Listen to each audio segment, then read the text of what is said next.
남자는 가장 기본적인 염력 마법을 사용했을 뿐이다. 그러나 현장에 있는 천재 학생들은 무척 놀랐다. 정말로 신동이라는 칭호를 받을 만한 데쿠레인 교수다. 최하급 염력 마법조차 이렇게 우아하고 화려하게 사용할 수 있다. 하지만 그들은 모른다. 눈앞의 사람은 이미 이전의 데쿠레인 교수가 아니다. 오히려 이 세계의 최종 우두머리이다. 어느 날 콘솔 게임이 유행하기 시작했다. 김우진이 있는 게임 회사는 주목받는 기업이다. 아시아. 그가 테스트하는 이 게임은 회사가 모든 것을 쏟아부은 초대작 게임이다. 이 게임은 고급 AI를 갖추고 있다. 그 안에는 기사, 마법사가 있다. 모험가와 악마도 있다. 사냥꾼, 귀족, 그리고 왕도 있다. 플레이어가 원한다면 어떤 역할도 맡을 수 있다. 이 게임 IP의 명성을 유지하기만 하면 된다. 아무거나 해도 돈을 벌 수 있다. 이 게임이 망하면 회사도 망할 것이다. 그래서 김우진은 몇 달째 야근을 하고 있다. 바로 데쿠레인 이 녀석 때문에 게임에 오류가 생겼다. 그를 죽일 때마다 게임이 멈추고 성적인 정보가 나온다. 데쿠레인은 이 게임의 중간 우두머리이다. 또한 악명 높은 악당이기도 하다. 그의 탓에 이 게임은 끝없는 오류를 낳았다. 이번에 그의 사망 원인은 약혼녀에게 찔린 것이다. 그를 죽이기 위해 김우진도 많은 수단을 썼다. 그때 한 여자가 그에게 테스트가 순조로운지 물었다. 이 여자는 김우진의 상사이자 그의 전 여자친구 유아라이다. 두 사람은 함께 7년을 보낸 적이 있다. 그때 김우진은 매우 한가했다. 여자친구 유아라는 타고난 일 중독자이다. 그녀의 의욕 때문에 김우진은 회사에서 모두의 화제가 되었다. 이런 이유로 두 사람은 헤어졌다. 그래도 김우진은 변하지 않았다. 헤어진 지 6개월 후 그녀는 새로운 남자친구가 생겼다.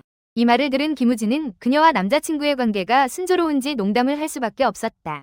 전 여자친구의 확인을 받은 김우진은 마음이 여전히 아팠다. 그 후 다시 오류를 테스트하기 시작했다. 김우진은 데쿠레인이라는 캐릭터에 문제가 있는지 언급했다.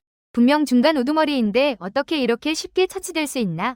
이 게임의 매력은 데쿠레인이 스토리 진행에 따라 플레이어와 함께 강해진다는 것이다. 플레이어의 선택에 따라 게임의 난이도가 결정된다. 이때 전 여자친구 유하라가 데쿠레인의 원형이 바로 너, 김우진이라고 언급했다. 그래서 모델링할 때 그가 그렇게 음침하게 된 것이다. 그리고 이것이 데쿠레인이 시작하자마자 죽게 되는 이유이기도 하다. 어쨌든 그는 너와 성격이 매우 비슷하다. 김우진은 이 게임이 왜 회사의 존망과 관련이 있는지 매우 신경 쓰고 있다. 이에 대해 유하라는 설명하지 않고 주제를 바꿨다. 이때 김우진은 상사 유하라의 애매한 상대를 발견했다. 그는 차 옆에 누워 누군가를 기다리고 있었다. 분명히 유하라를 기다리고 있었다. 전 여자친구와 작별한 후 김우진은 계속해서 오류를 측정하기 시작했다. 게임 주필이 정말 지나치다는 것을 비꼬지 않을 수 없었다.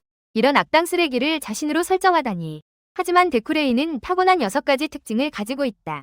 위엄과 기질, 왜곡, 신동, 아름다움, 마법에 재능 없는 자, 악당. 그는 신동과 재능 없는 자의 결합체이다. 데쿠레인은 어린 시절 신동으로 불렸지만 실제로는 단지 재능 없는 자일 뿐이었다. 그의 자존심과 오만한 성격이 이런 결과물을 낳았다. 강박증, 규칙적인 습관이 되었다.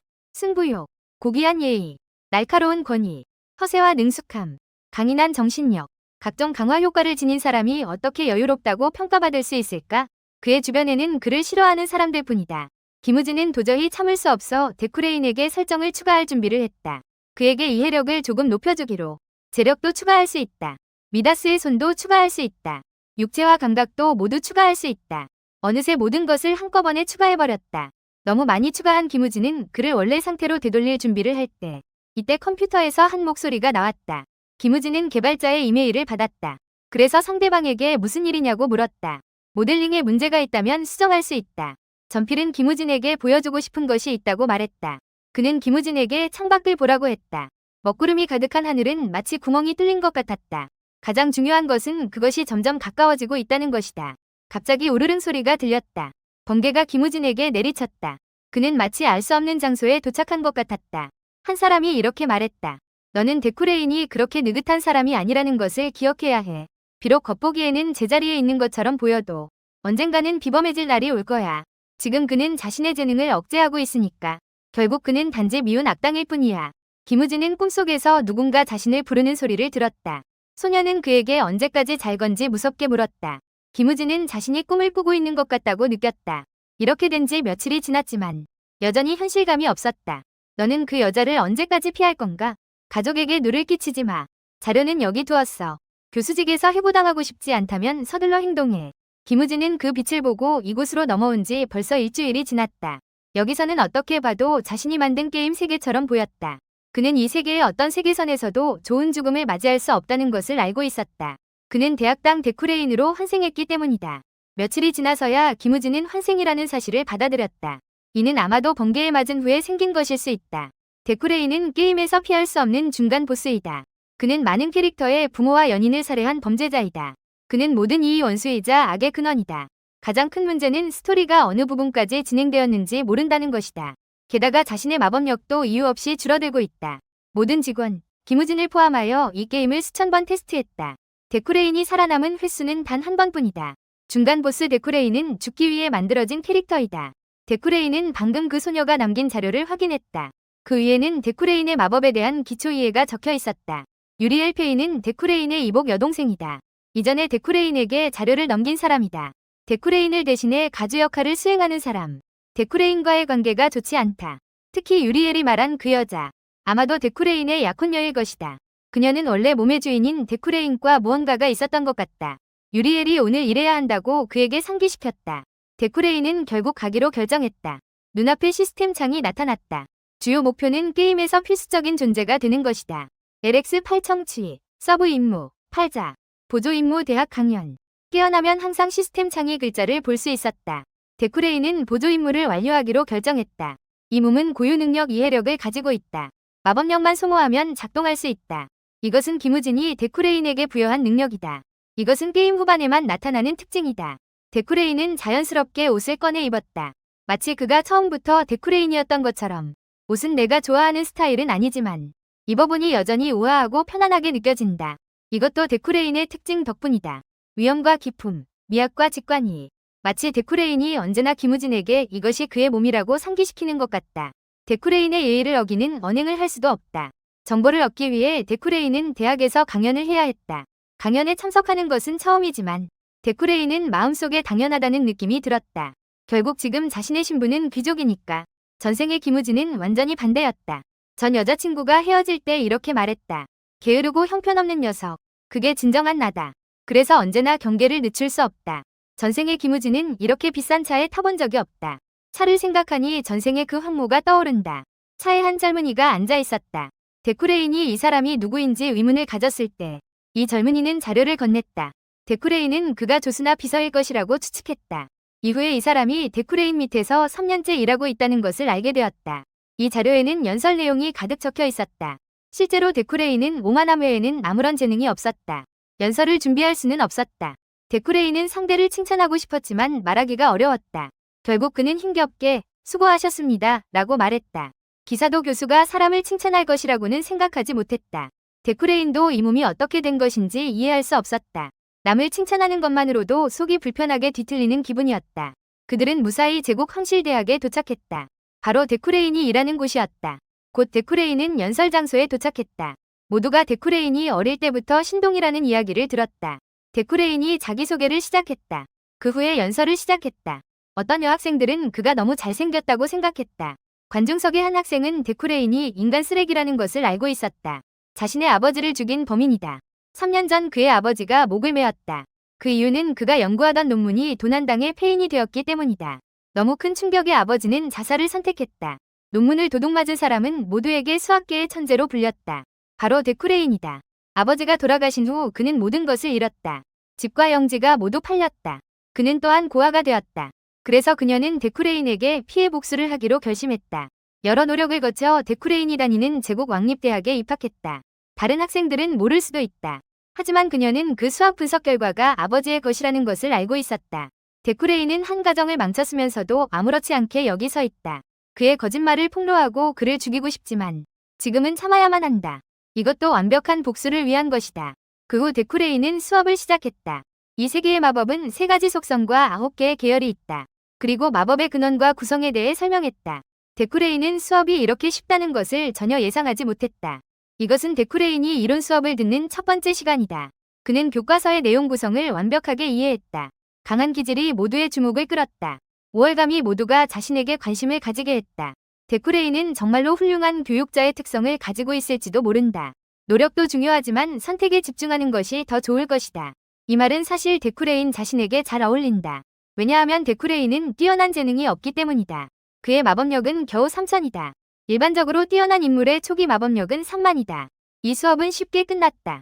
마지막 부분에서 데쿠레인은 도저히 말할 수 없었다. 원래 몸의 데쿠레인이었다면 분명히 말하지 않았을 것이다. 데쿠레인은 학생들에게 질문할 사람이 있는지 물었다. 모두 서로 얼굴을 마주보며 아무도 질문할 용기가 없었다. 질문이 없다면 수업을 마칠 수 있다. 한 학생이 어젯밤 마법 기숙사에서 의심스러운 마법식이 발견되었다고 말했다. 천재로 불리는 데쿠레인 교수님이 답변해 주실 수 있는지. 데쿠레인은 이 학생이 제국 황실대학의 학생인지 물었다. 학생. 만약 그렇다면 질문하기 전에 자신의 신분을 먼저 말하라. 예의조차 없는 자는 질문할 자격이 없다. 사실 데쿠레인도 방법이 전혀 없었다. 방금 강의하면서 이해력을 사용해 많은 마법력을 소모했다. 만약 알려지지 않은 마법식을 해석하려면 얼마나 많은 마법력을 소모해야 할지 모르겠다. 학생들은 질문을 한 이 학생이 모두의 관심을 끌려고 했지만 실패했다고 비웃었다. 이 학생은 포기하지 않고 다시 데쿠레인에게 질문했다. 교수는 즉시 그것이 어떤 마법인지 알아차릴 수 있어야 한다. 말을 마친 후 바로 데쿠레인에게 주문을 시전했다. 데쿠레인에게 이 주문의 구성에 대해 설명해달라고 요청했다. 데쿠레인은 그 주문을 한번 쳐다보았다. 마법력이 급속히 감소했다. 학생들은 데쿠레인에게 마법의 구성이나 힌트를 달라고 재차 물었다. 데쿠레인은 전혀 힌트가 필요 없다고 설명했다. 이것은 결계 마법이다. 누군가 여러분을 가두기 위해 혼란계 결계 마법을 사용하려고 한다. 데쿠레인의 첫 번째 수업이 끝났다. 시스템이 보조 임무 완료를 알렸다. 매장 화폐 플러스 0.5. 이후에 학교 식당. 이 학생은 본래 알려지지 않은 주문으로 데쿠레인의 능력을 폭로할 계획이었다. 너무 당황해서 이름을 말하지 못해 무례하다는 이유로 그 자리에서 쫓겨났다. 쿠폰. 데쿠레인이 혼란 마법을 언급하는 것을 들었다. 그녀는 데쿠레인이 분명 당황했을 것이라고 판단했다. 혼란 마법은 매개체가 필요하기 때문이다. 매개체가 없으면 시전할 수 없다. 그녀는 단지 기숙사 위에 있는 알 수 없는 주술을 가져왔을 뿐이다. 데쿠레인을 바보라고 욕하고 있을 때 누군가 그녀에게 말했다. 기숙사 대문의 마법 주술이 해제되었다. 그것은 결계 마법을 구성하는 조건이다. 모두가 그 교수에게 질문하는 것을 두려워한다. 너 정말 대담하구나. 그녀는 데쿠레인이 그것이 결계 마법이라고 맞추었다는 것을 믿을 수 없었다. 그를 폭로하지 않고 오히려 그의 명성을 높여주었다. 그녀는 데쿠레인의 수업을 더 듣기로 결심했다. 반드시 데쿠레인을 폭로해야 한다. 방금 큰일 날 뻔했다. 데쿠레인의 이해력이 자동으로 발동되었다. 그것은 임의로 얽혀있는 마법진이다. 순간적으로 마법력이 절반 이상 소진되었다. 그 마법의 진짜 존재를 알아차렸지만 지금 마법력이 2배가 되어도 주술의 원리를 꿰뚫어 볼 수 없다. 다행히도 얼버무리고 넘어갔다. 이때 한 여자가 데쿠레인을 가로막았다. 붉은 머리카락과 투명한 눈동자. 김우진은 컴퓨터 앞에서 여러 번 본 적이 있다. 그녀는 데쿠레인의 약혼녀 유리폰 다이아프 할덴이다. 미래의 유리는 기사들의 정점이 될 것이다. 그녀가 데쿠레인을 찾은 이유는 데쿠레인이 일주일 전에 그녀와의 약속을 어겼기 때문이다. 이 세계로 온 김우진은 물론 어떤 약속인지 알 리가 없다. 차라리 상대에게 기억이 나지 않는다고 말하고 떠날 준비를 했다. 유리가 데쿠레인에게 또 도망치고 싶냐고 물었다. 예전처럼 다시 도망치고 싶냐고. 데쿠레인도 이 여자가 쉽게 자신을 놓아주지 않을 것임을 알았다. 이 기간 동안 아팠다고 설명할 수밖에 없다. 이전에 도대체 무엇을 약속했는지 말해줄 수 있나요? 몸의 원주인인 데쿠레인이 유리에게 이전에 했던 모든 일을 모두에게 털어놓겠다고 약속했다. 유리도 세상이 멸망하더라도 데쿠레인 곁에 있겠다고 약속했다. 하지만 데쿠레인은 이 일을 잊어버렸다. 유리가 데쿠레인에게 이제 가도 된다고 말했다. 데쿠레인은 잠시 생각한 후 정중하게 신뢰하겠다고 한마디 하고 곧바로 떠났다. 화가 난 유리만 여기 남겨두고 데쿠레인과 유리는 결혼관계이다. 두각을 나타내는 천재 마법사. 무한한 가능성을 지닌 천재 기사. 두 사람이 결합하면 혈통이나 모두에게 서로 이익이 되는 좋은 일이다. 두 가문이 권력을 높이기 위해 누구도 이 결혼에 반대하지 않았다. 유리는 이것이 가문을 위한 것임을 알고 있었다. 이후 데쿠레인의 무능력이 드러났다. 어떤 일이 일어난 후 그의 뛰어난 업적은 완전히 무너졌습니다. 유크라인과 후알된 두 대가도 이 일을 피했다. 그들은 다른 사람들의 웃음거리가 되고 싶지 않았다. 유리는 사랑 없는 결혼을 참을 수 있었다. 하지만 속임수가 존재하는 것은 참을 수 없었다. 그것은 그녀가 기사로서 가진 신념이었다. 그래서 유리는 데쿠레인에게 진실을 말하겠다는 약속을 하도록 설득했다. 데쿠레인도 그녀의 요청을 수락했다. 하지만 결국 그는 약속을 어겼다. 제국 왕실대학은 게임에서 가장 최고의 대학이다. 여기서는 현대의 김치나라와 비슷하다. 이런 상황이 아니라면 여기 있지 않았으면 좋겠다. 그때 한 그림자가 다가왔다. 데쿠레인도 그것을 알아차렸다. 한 팔꿈치로 그를 쓰러뜨렸다. 그제서야 이전에 차에 앉아있던 조수라는 것을 알았다. 그는 교수에게 할 일이 있다고 말했다. 데쿠레이는 적의 습격인 줄 알았다. 그 사람의 이름이 조로인지 물었다. 소녀는 자신의 이름이 앨런이라고 설명했다. 그 후 그들은 데쿠레인의 사무실로 돌아갔다. 앨런이 올해 신입 마법사 후원 목록을 건넸다. 학원은 현대사회의 연구소와 같다. 새로운 마법사를 양성하기 위해서다. 매년 신입 마법사를 후원한다. 목록 위에 금빛이 반짝였다. 이것이 데쿠레인의 특징이다. 초대부자는 돈을 벌 수 있는 모든 것을 예측할 수 있다. 육안으로 직관적 특징과 마법력을 알 수 있다. 즉, 목록에 있는 이 몇 명은 앞으로 돈을 벌 것이다. 가장 눈에 띄는 것은 이블린 루나라는 학생이다. 게임 개발자는 데쿠레인이 그녀의 아버지를 죽였다고 말했다. 데쿠레인은 아무도 이블린의 마법 연구를 후원하지 않는 것을 발견했다. 앨런이 모두가 지켜보고 있다고 설명했다. 데쿠레인은 모두가 자신의 표정을 보고 있다는 것을 알았다. 이블린은 독학으로 학원에 입학했다. 그녀는 재능 있는 아이이다. 이블린은 데쿠레인의 적이기 때문이다. 원작 스토리에 따르면 그녀와 데쿠레인의 결말은 비슷하다. 악당의 운명. 전 세계가 당신의 죽음을 갈망한다. 게임 속 데쿠레인은 셀 수 없이 많은 방법으로 죽임을 당할 것이다. 2개의 검에 심장을 꿰뚫려 죽다. 마법 지팡이에 찔려 죽다. 독약을 먹고 죽거나 폭발에 의해 죽다. 살아남고 싶다면 변화를 해야 한다. 원래의 데쿠레인이 선택하지 않을 방향을 선택하다. 데쿠레인은 앨런에게 몇 권의 책을 빌리라고 했다. 살아남고 싶어하는 데쿠레인은 많은 돈이 필요하다. 일부 죽음의 변수를 돈으로 바꿀 수 있다. 또 다른 방법은 이 신입 마법사들에게 투자하는 것이다. 이 정도로는 아직 부족하다. 이 세계에는 데쿠레인을 미워하는 사람들이 아직 많다. 그들은 언제든지 자신을 죽일 수 있다. 살아남으려면 데쿠레인은 진정한 길을 찾아야 한다. 그것은 바로 자신의 강함이다. 여기서 살아남는 가장 좋은 방법은 강해지는 것이다. 하지만 데쿠레인의 재능은 매우 평범하다. 충분한 준비를 하지 않으면 도저히 살아남을 수 없다. 다행히도 전생에서 자신에게 특징을 추가했다. 데쿠레인은 실제로 4가지 속성을 가지고 있지는 않지만 불과 땅을 조종할 수 있는 재능이 있다. 불과 땅을 결합한 상황이다. 미다스의 손을 사용하여 강화할 수 있다. 사용자의 마법력을 소모하여 강화 잠재력을 높일 수 있다. 즉, 데쿠레인은 금속을 조종함으로써 기를 이용해 검을 다룰 수 있다. 직접적으로 말하자면 정신력을 사용해 금속을 조종하는 것이다. 이러한 이론을 실제로 적용하려면 조종하는 법을 배워야 한다. 데쿠레인은 시도해보려 했다. 그는 손을 책 위에 올렸다. 마법을 발동하기 시작했다. 관련 내용을 뇌에 입력했다. 처음에는 간신히 조작할 수 있었다. 그는 한 자루의 만년필을 공중에 띄웠다. 처음으로 사용하는 부양 마법이 성공했다. 이제 기본적인 염동 마법은 위식 없이도 사용할 수 있다. 하지만 고급 염동 마법을 배워도 데쿠레인이 원하는 경지에 도달할 수는 없다. 그는 어떻게 해야 할지 고민하고 있을 때 마법진을 온몸에 새기면 어떻게 될지 생각했다. 이 세계에서 마법진이 클수록 강해진다. 이해력을 사용해 몸을 이해했다. 다시 마법진을 온몸에 새겨 동력을 강화했다. 육체가 버티지 못할 수도 있다. 천황학질은 타고난 육체 능력과 성질을 가지고 하지만 있다. 이 몸은 철인 특성을 가지고 있다. 지금 마법력은 800점밖에 없지만 데쿠레인은 여전히 시도해보기로 결심했다. 통증이 밀려왔다. 온몸의 뼈가 찢어질 것 같았다. 어떤 것도 이 고통과 비교할 수 없었다. 하지만 데쿠레인은 흔들리지 않았다. 이것이 바로 귀족의 기질이라는 특징이다. 잠시 후 데쿠레인의 마법력이 1로 떨어졌다. 탈진감이 밀려왔다. 마법력이 부족해 실패했다. 유일한 성과는 어깨에 마법진을 새긴 것이다. 이 속도로 간다면 약 2주 후에는 온몸이 마법으로 새겨질 수 있다. 그 후 첫 번째 주. 수업 첫날은 자습 시간이었다. 데쿠레인은 학생들이 여기에 요소로 성과를 내도록 나무판을 남겼다. 모두가 교수님이 어디에 있는지 찾고 있었다. 이블린은 데쿠레인이 정말로 책임감이 없다고 생각했다. 첫날 수업이 이렇게 진행되었다. 그때 한 그림자가 이블린과 부딪혔다. 그녀가 고개를 들어 상대가 누구인지 물었을 때 하지만 그녀는 이 여자를 아는 것 같았다. 그녀는 실비아 유세핀 일라이드다. 이블린은 무언가 말하고 싶었지만 상대방은 자신을 모르는 것 같았다. 내가 잘못 보지 않았다면 방금 그 사람은 일라이드 가문 사람이다. 10년 전 일라이드 가문이 그녀의 집을 포위했었다. 그런데 그녀는 자신을 기억하지 못하고 있었다. 이 생각을 하니 이블린은 점점 화가 났다. 그때 그녀가 흑원소로 만든 수업 건물이 흡수되었다. 그녀는 이것이 어떤 방향에서 오는 마법력이라는 것을 깨달았다. 의심할 여지 없이 이것은 실비아의 짓이다. 즉시 상대방에게 이게 무슨 짓인지 물었다. 왜 자신의 원소도 가져갔는지 물었다. 실비아는 이블린을 전혀 무시했다.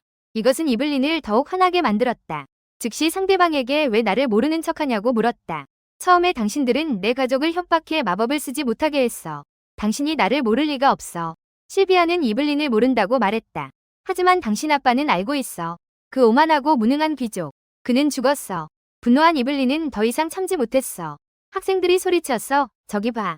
이블린은 이미 마법력을 모으고 있었어. 실비아는 어찌할 바를 모르는 모습이었어. 이블린은 실비아와 필사적으로 싸울 기세였어. 그녀는 곧장 돌진했어. 실비아도 방어 마법을 사용했어. 그때 우르릉 소리가 들렸어. 연기와 먼지가 가라앉은 후 이블린은 실비아의 머리카락을 잡고 다시 말해보라고 물었어. 곧 그녀는 옆에서 이상한 것을 발견했어. 검은 빛의 구체가 사람들 앞에 나타났어. 학생들이 소리쳤어. 저게 뭐야? 이블린은 그것이 마법력의 틈이라고 추측했다. 방금 실비아와 싸운 곳에 이게 나타났다. 이 틈은 주변의 마법력을 무차별적으로 흡수하고 폭발할 것이다. 가장 중요한 것은 폭발 후에 금속 조각이 날아온다는 것이다. 만약 이게 폭발하면 모든 사람이 여기서 죽게 된다. 틈이 곧 폭발할 것처럼 보인다.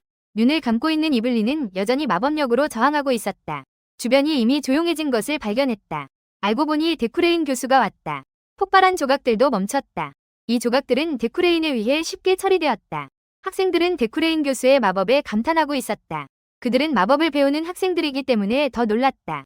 이렇게 눈부신 마법 조작은 처음 보았다. 곧 이 조각들은 데쿠레인에 의해 처리되었다. 데쿠레인이 오늘 수업을 중단한다고 발표했다. 소란을 일으킨 사람은 남아라. 다른 사람들은 가도 된다. 이블린은 이번에 끝장났다는 것을 알았다. 이후에 신문실. 데쿠레인이 여기 앉아 있었다. 보조학 교수와 학교수 미당콩이 가르쳤다. 보조학 교수와 정령학 교수가 오자마자 데쿠레인을 칭찬했다. 교장 아델린도 두 교수의 방문을 환영했다. 누군가는 도대체 누가 이엘라이드 가문이 아가씨를 화나게 했는지 의문을 가졌다. 이름도 없는 천민이라고 한다. 큰일 날 뻔했지만 다행히 데쿠레인 교수가 문제를 해결했다. 데쿠레인은 이 사람들이 모두 사람을 보고 대접하는 늙은 여우라는 것을 알고 있었다. 너구리, 실력이 강력한 이엘라이드 가문, 그리고 몰락한 귀족 이블린. 어느 쪽을 도와야 할지 생각할 필요도 없다. 데쿠레인은 처벌의 결과를 바꾸기로 결정했다. 이블린에게서 붉은 기운이 뿜어져 나왔다. 이것은 오직 데쿠레인만 볼 수 있는 것이다. 악당의 운명. 전 세계가 그녀의 죽음을 기대하고 있다. 죽이지 못하는 시련은 오히려 사람을 더욱 강하게 만든다. 만약 이블린의 죽음을 바꿀 수 없다면 그럼 자신도 죽음이 멀지 않다. 학원은 실비아와 이블린에게 징계를 시작했다.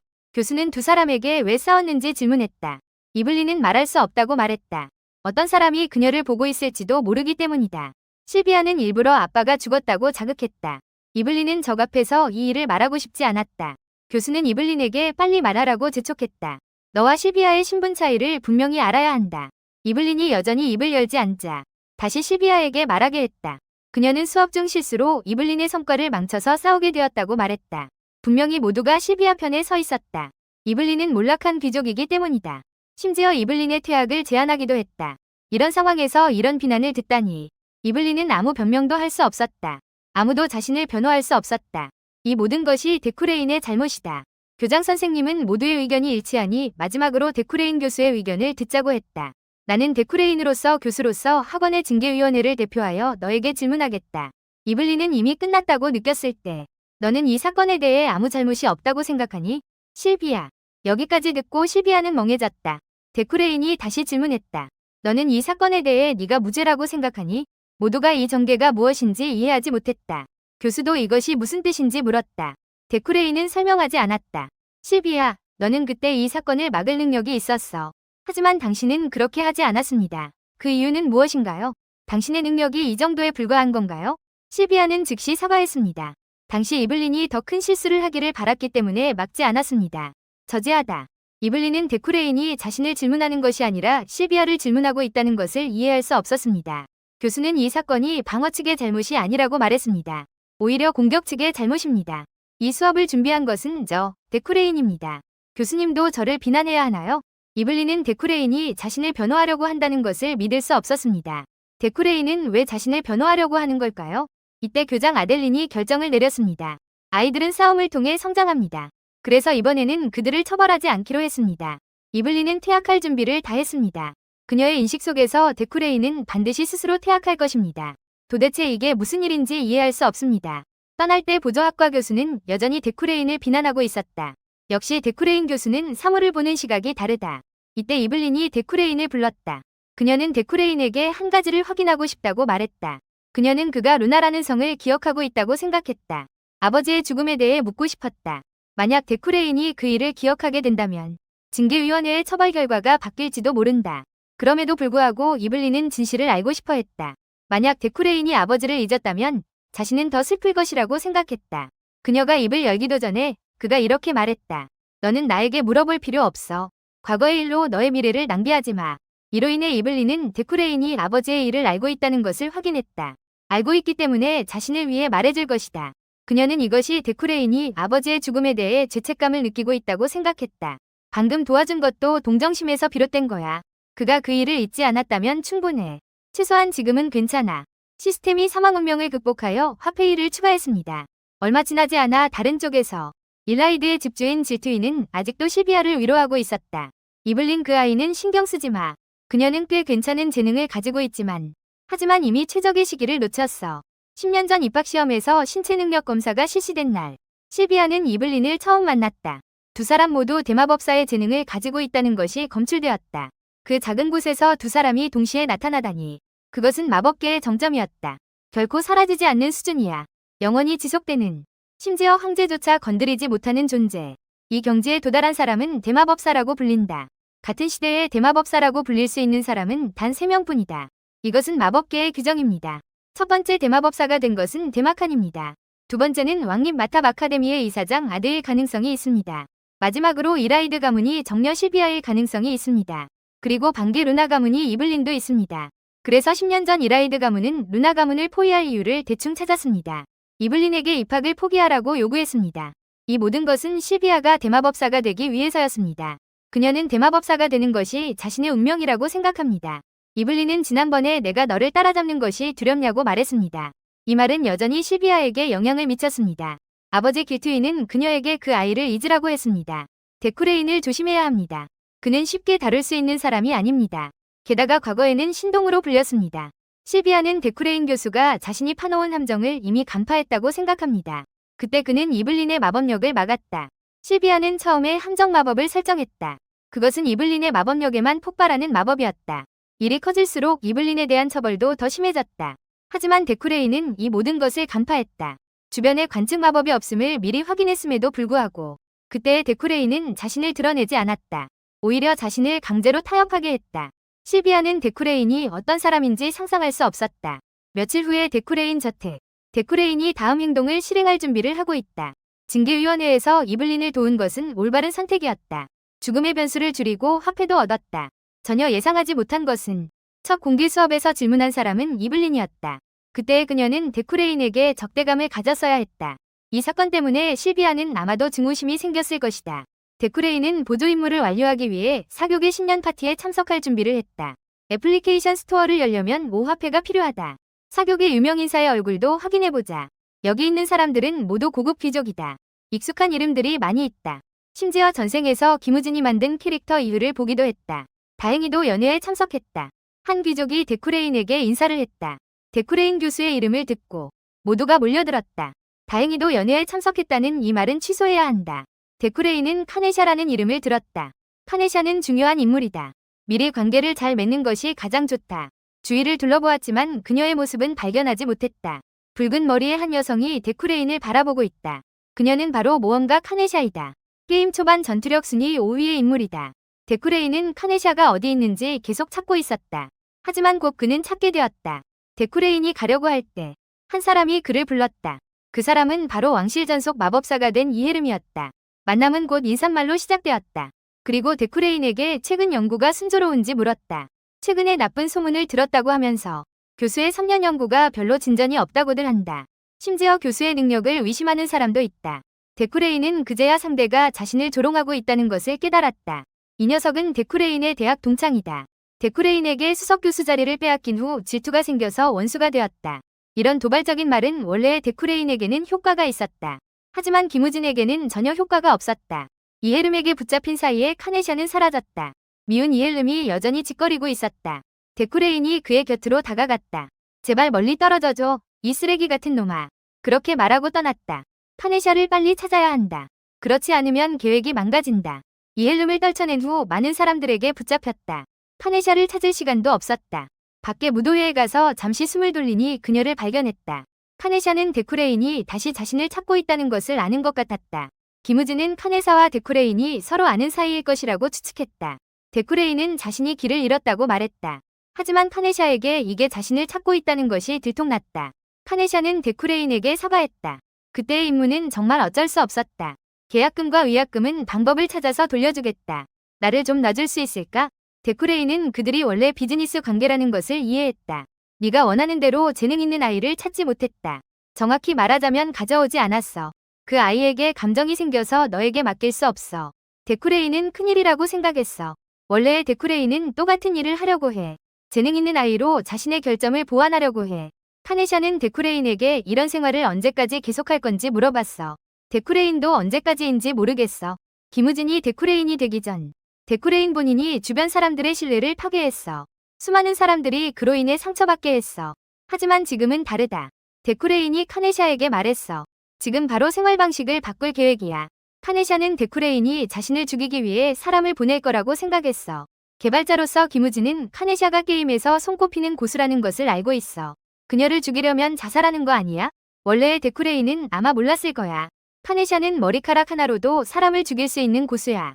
그녀의 특징은 만류기종과 금강불괴이다. 김우진이 데쿠레인의 몸으로 넘어갔기 때문이다. 그래서 데쿠레인은 카네샤를 죽이기 위해 사람을 보내지 않았다. 만약 손을 댔더라면 아마 일찍 죽었을 것이다. 카네샤는 데쿠레인이 약을 잘못 먹었다고 생각했다. 데쿠레인이 여기 온 목적도 달성되었다. 그래서 카네샤에게 헛생각하지 말라고 말했다. 나는 이제 가야 한다. 카네샤는 여전히 데쿠레인이 암살자를 보내서 자신을 죽일까 걱정했다. 데쿠레인은 그렇게 하는 것은 품위를 잃는 것이라고 말했다. 혼란스러운 표정에 카네샤를 남겼다.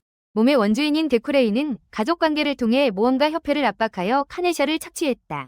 어쩌면 정말로 죽음의 변수가 있을지도 모른다. 시스템이 죽음의 변수를 회피하여 화폐일을 완료했다고 알렸다. 이전에는 극복이었고 지금은 회피이다. 즉, 방금 대화에서 죽음의 변수를 회피했다는 것이다. 정말로 한순간 방심하면 죽을 뻔했다. 연회의 다른 쪽. 유리의 친척 레이리리가 유리가 왜 계속 여기 앉아있는지 불평하고 있다. 그녀는 데쿠레인 교수와의 관계에 대해 다시 물었다. 최근 너와 그녀에 대한 소문이 많이 퍼졌다. 유리는 관계가 매우 나쁘다고 솔직하게 말했다. 레이리리는 그녀의 목소리가 너무 크다고 말했다. 이때 일을 마친 데쿠레인이 마침 위층에서 내려왔다. 그는 유리를 한 번도 쳐다보지 않고 떠났다. 모두들 사교 연애를 좋아하는 데쿠레인이 어떻게 이렇게 빨리 떠났는지 이해하지 못했다. 심지어 약혼녀를 한 번도 쳐다보지 않았다. 그와 약혼녀의 관계가 나쁘다는 소문은 사실이다. 데쿠레인이 여기서 급히 떠났기 때문에 사교계는 이것이 데쿠레인과 약혼녀의 관계가 나빠서 생긴 일이라고 생각했다. 물론 김우진은 이에 대해 전혀 알지 못했다. 시스템 알림, 보조 임무, 신년의 꽃, 완료, 화폐 0.5. 새해 꽃 축제에 참가한 후 2주가 지났다. 데쿠레인은 매일 근육과 정신력을 단련하고 있다. 체력이 부족해 운동을 해야 한다. 며칠 전, 데쿠레인은 미친 듯이 실험을 하다가 거의 피를 흘릴 뻔했다. 만약 일반 마법사였다면 아마 죽었을 것이다. 다행히도 철인 특성이 있어서 간신히 버텼다. 며칠 전 카네샤를 만난 후 데쿠레인은 더 강해지고 싶어 했다. 금속 조작 능력을 강화하고 싶어 했다. 원래 새겨진 정신력에 화력 제어도 추가했다. 마법력 코어를 정신력에 이식할 준비도 했다. 이렇게 하면 마법을 배우는 시간을 줄이고 빠르게 강해질 수 있다.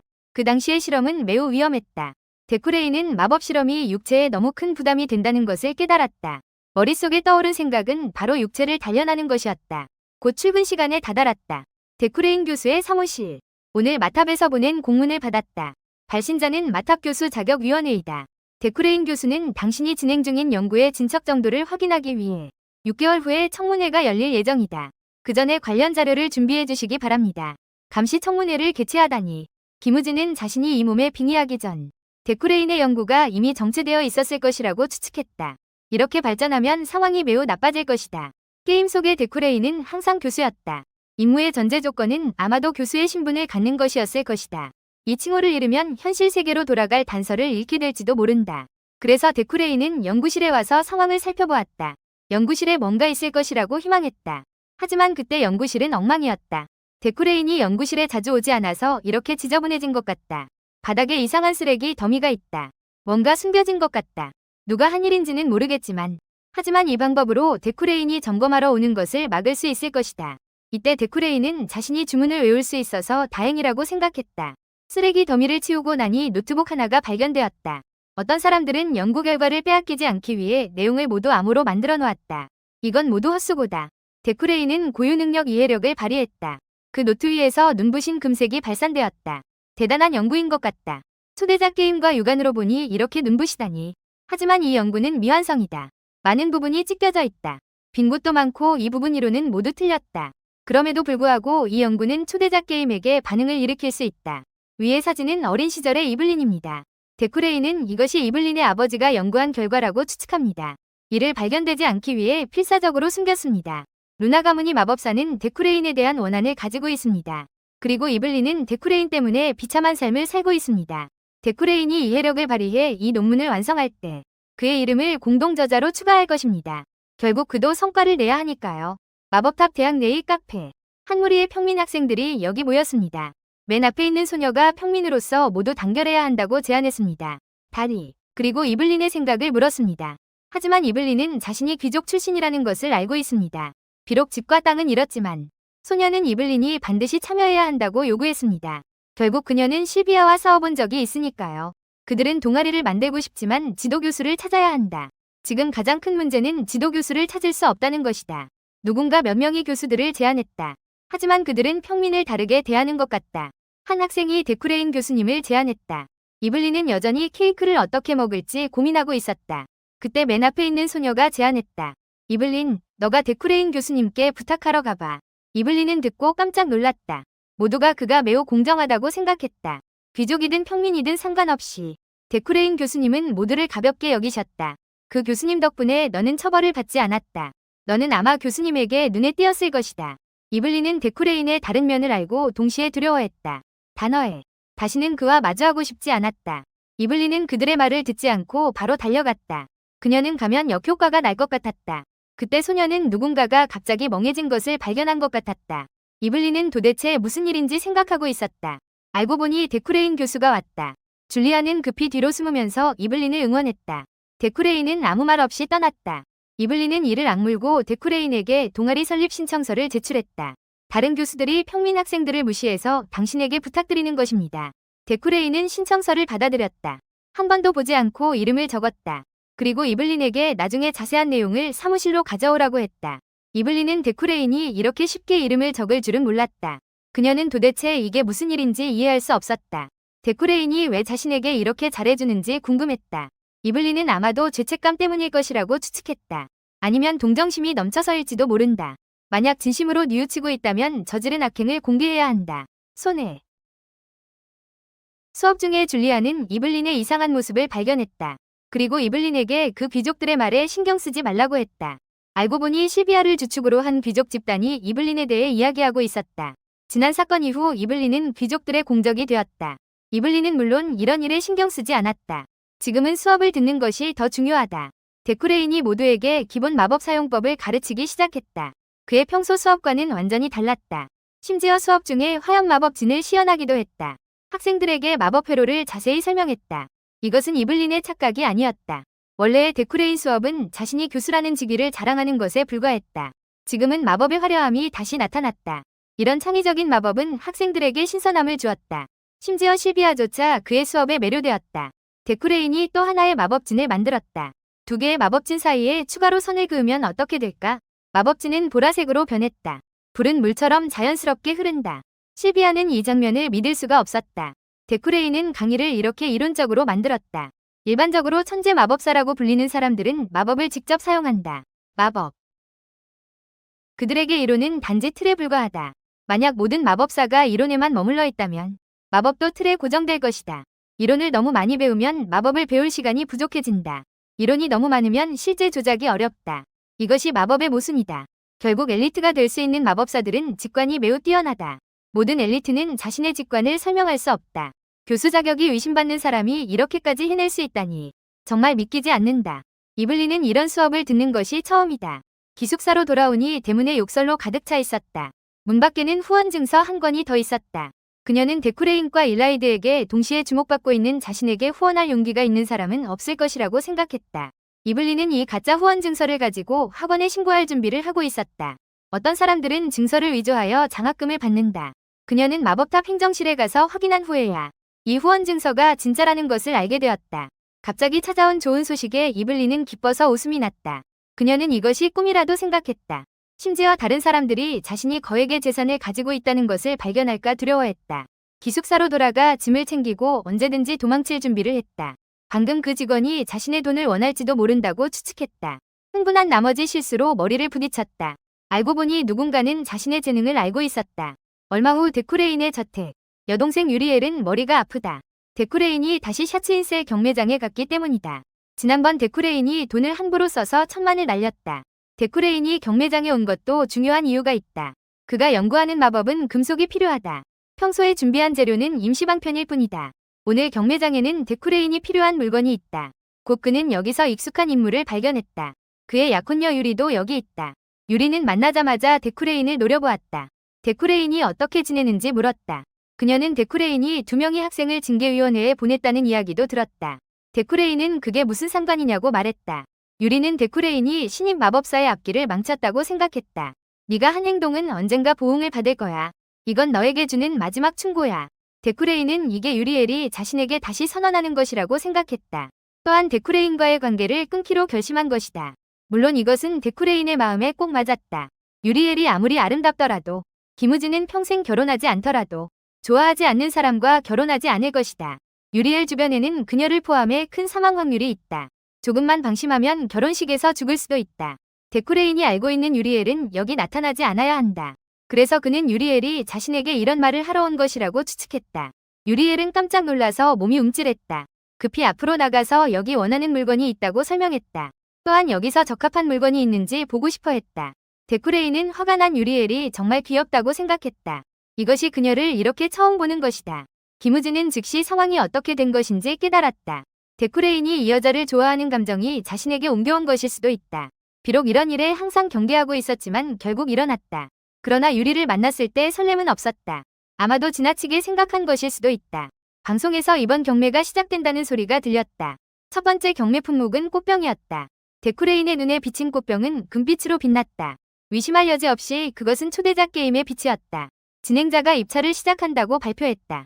누군가 150만을 제시했다. 777번 데쿠레인은 바로 250만에 그것을 구매했다. 이렇게 높은 가격에도 초대작 게임의 특징은 사라지지 않았다.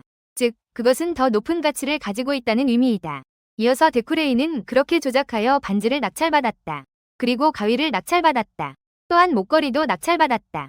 모두가 놀라며 777번이 데쿠레인 교수인지 궁금해했다. 유리는 777호가 단순히 허세라고 생각했다. 겸손과 절약을 모른다. 그녀는 겨울의 불을 하나 사기 위해 여기 온 것만으로 충분하다. 그리고 다음에 경매에 나올 물건은 겨울의 불이다. 눈꽃석. 의심할 여지 없이 데쿠레인도 그것을 노리고 있다. 눈꽃석은 이 세계에서 중요한 귀금속이다. 주로 칼과 검 같은 냉병기를 만드는 데 사용된다. 검의 재료로서 그것보다 더 비싼 것은 용의 가죽뿐이다. 데쿠레인은 마침 그것을 사용할 예정이다. 유리도 필요하다. 가격을 직접 3천만으로 올렸다. 유리는 자신이 낙찰받았다고 생각했다. 그 후 777호가 3,100만으로 입찰했다. 유리는 오늘 777호를 여러 번 들었다. 이 사람이 도대체 누구인지, 왜 자신과 경쟁하는지 이해할 수 없다. 곧 그녀는 777호가 데쿠레인이라는 것을 알게 되었다. 유리가 가격을 올리면 데쿠레인도 동시에 올린다.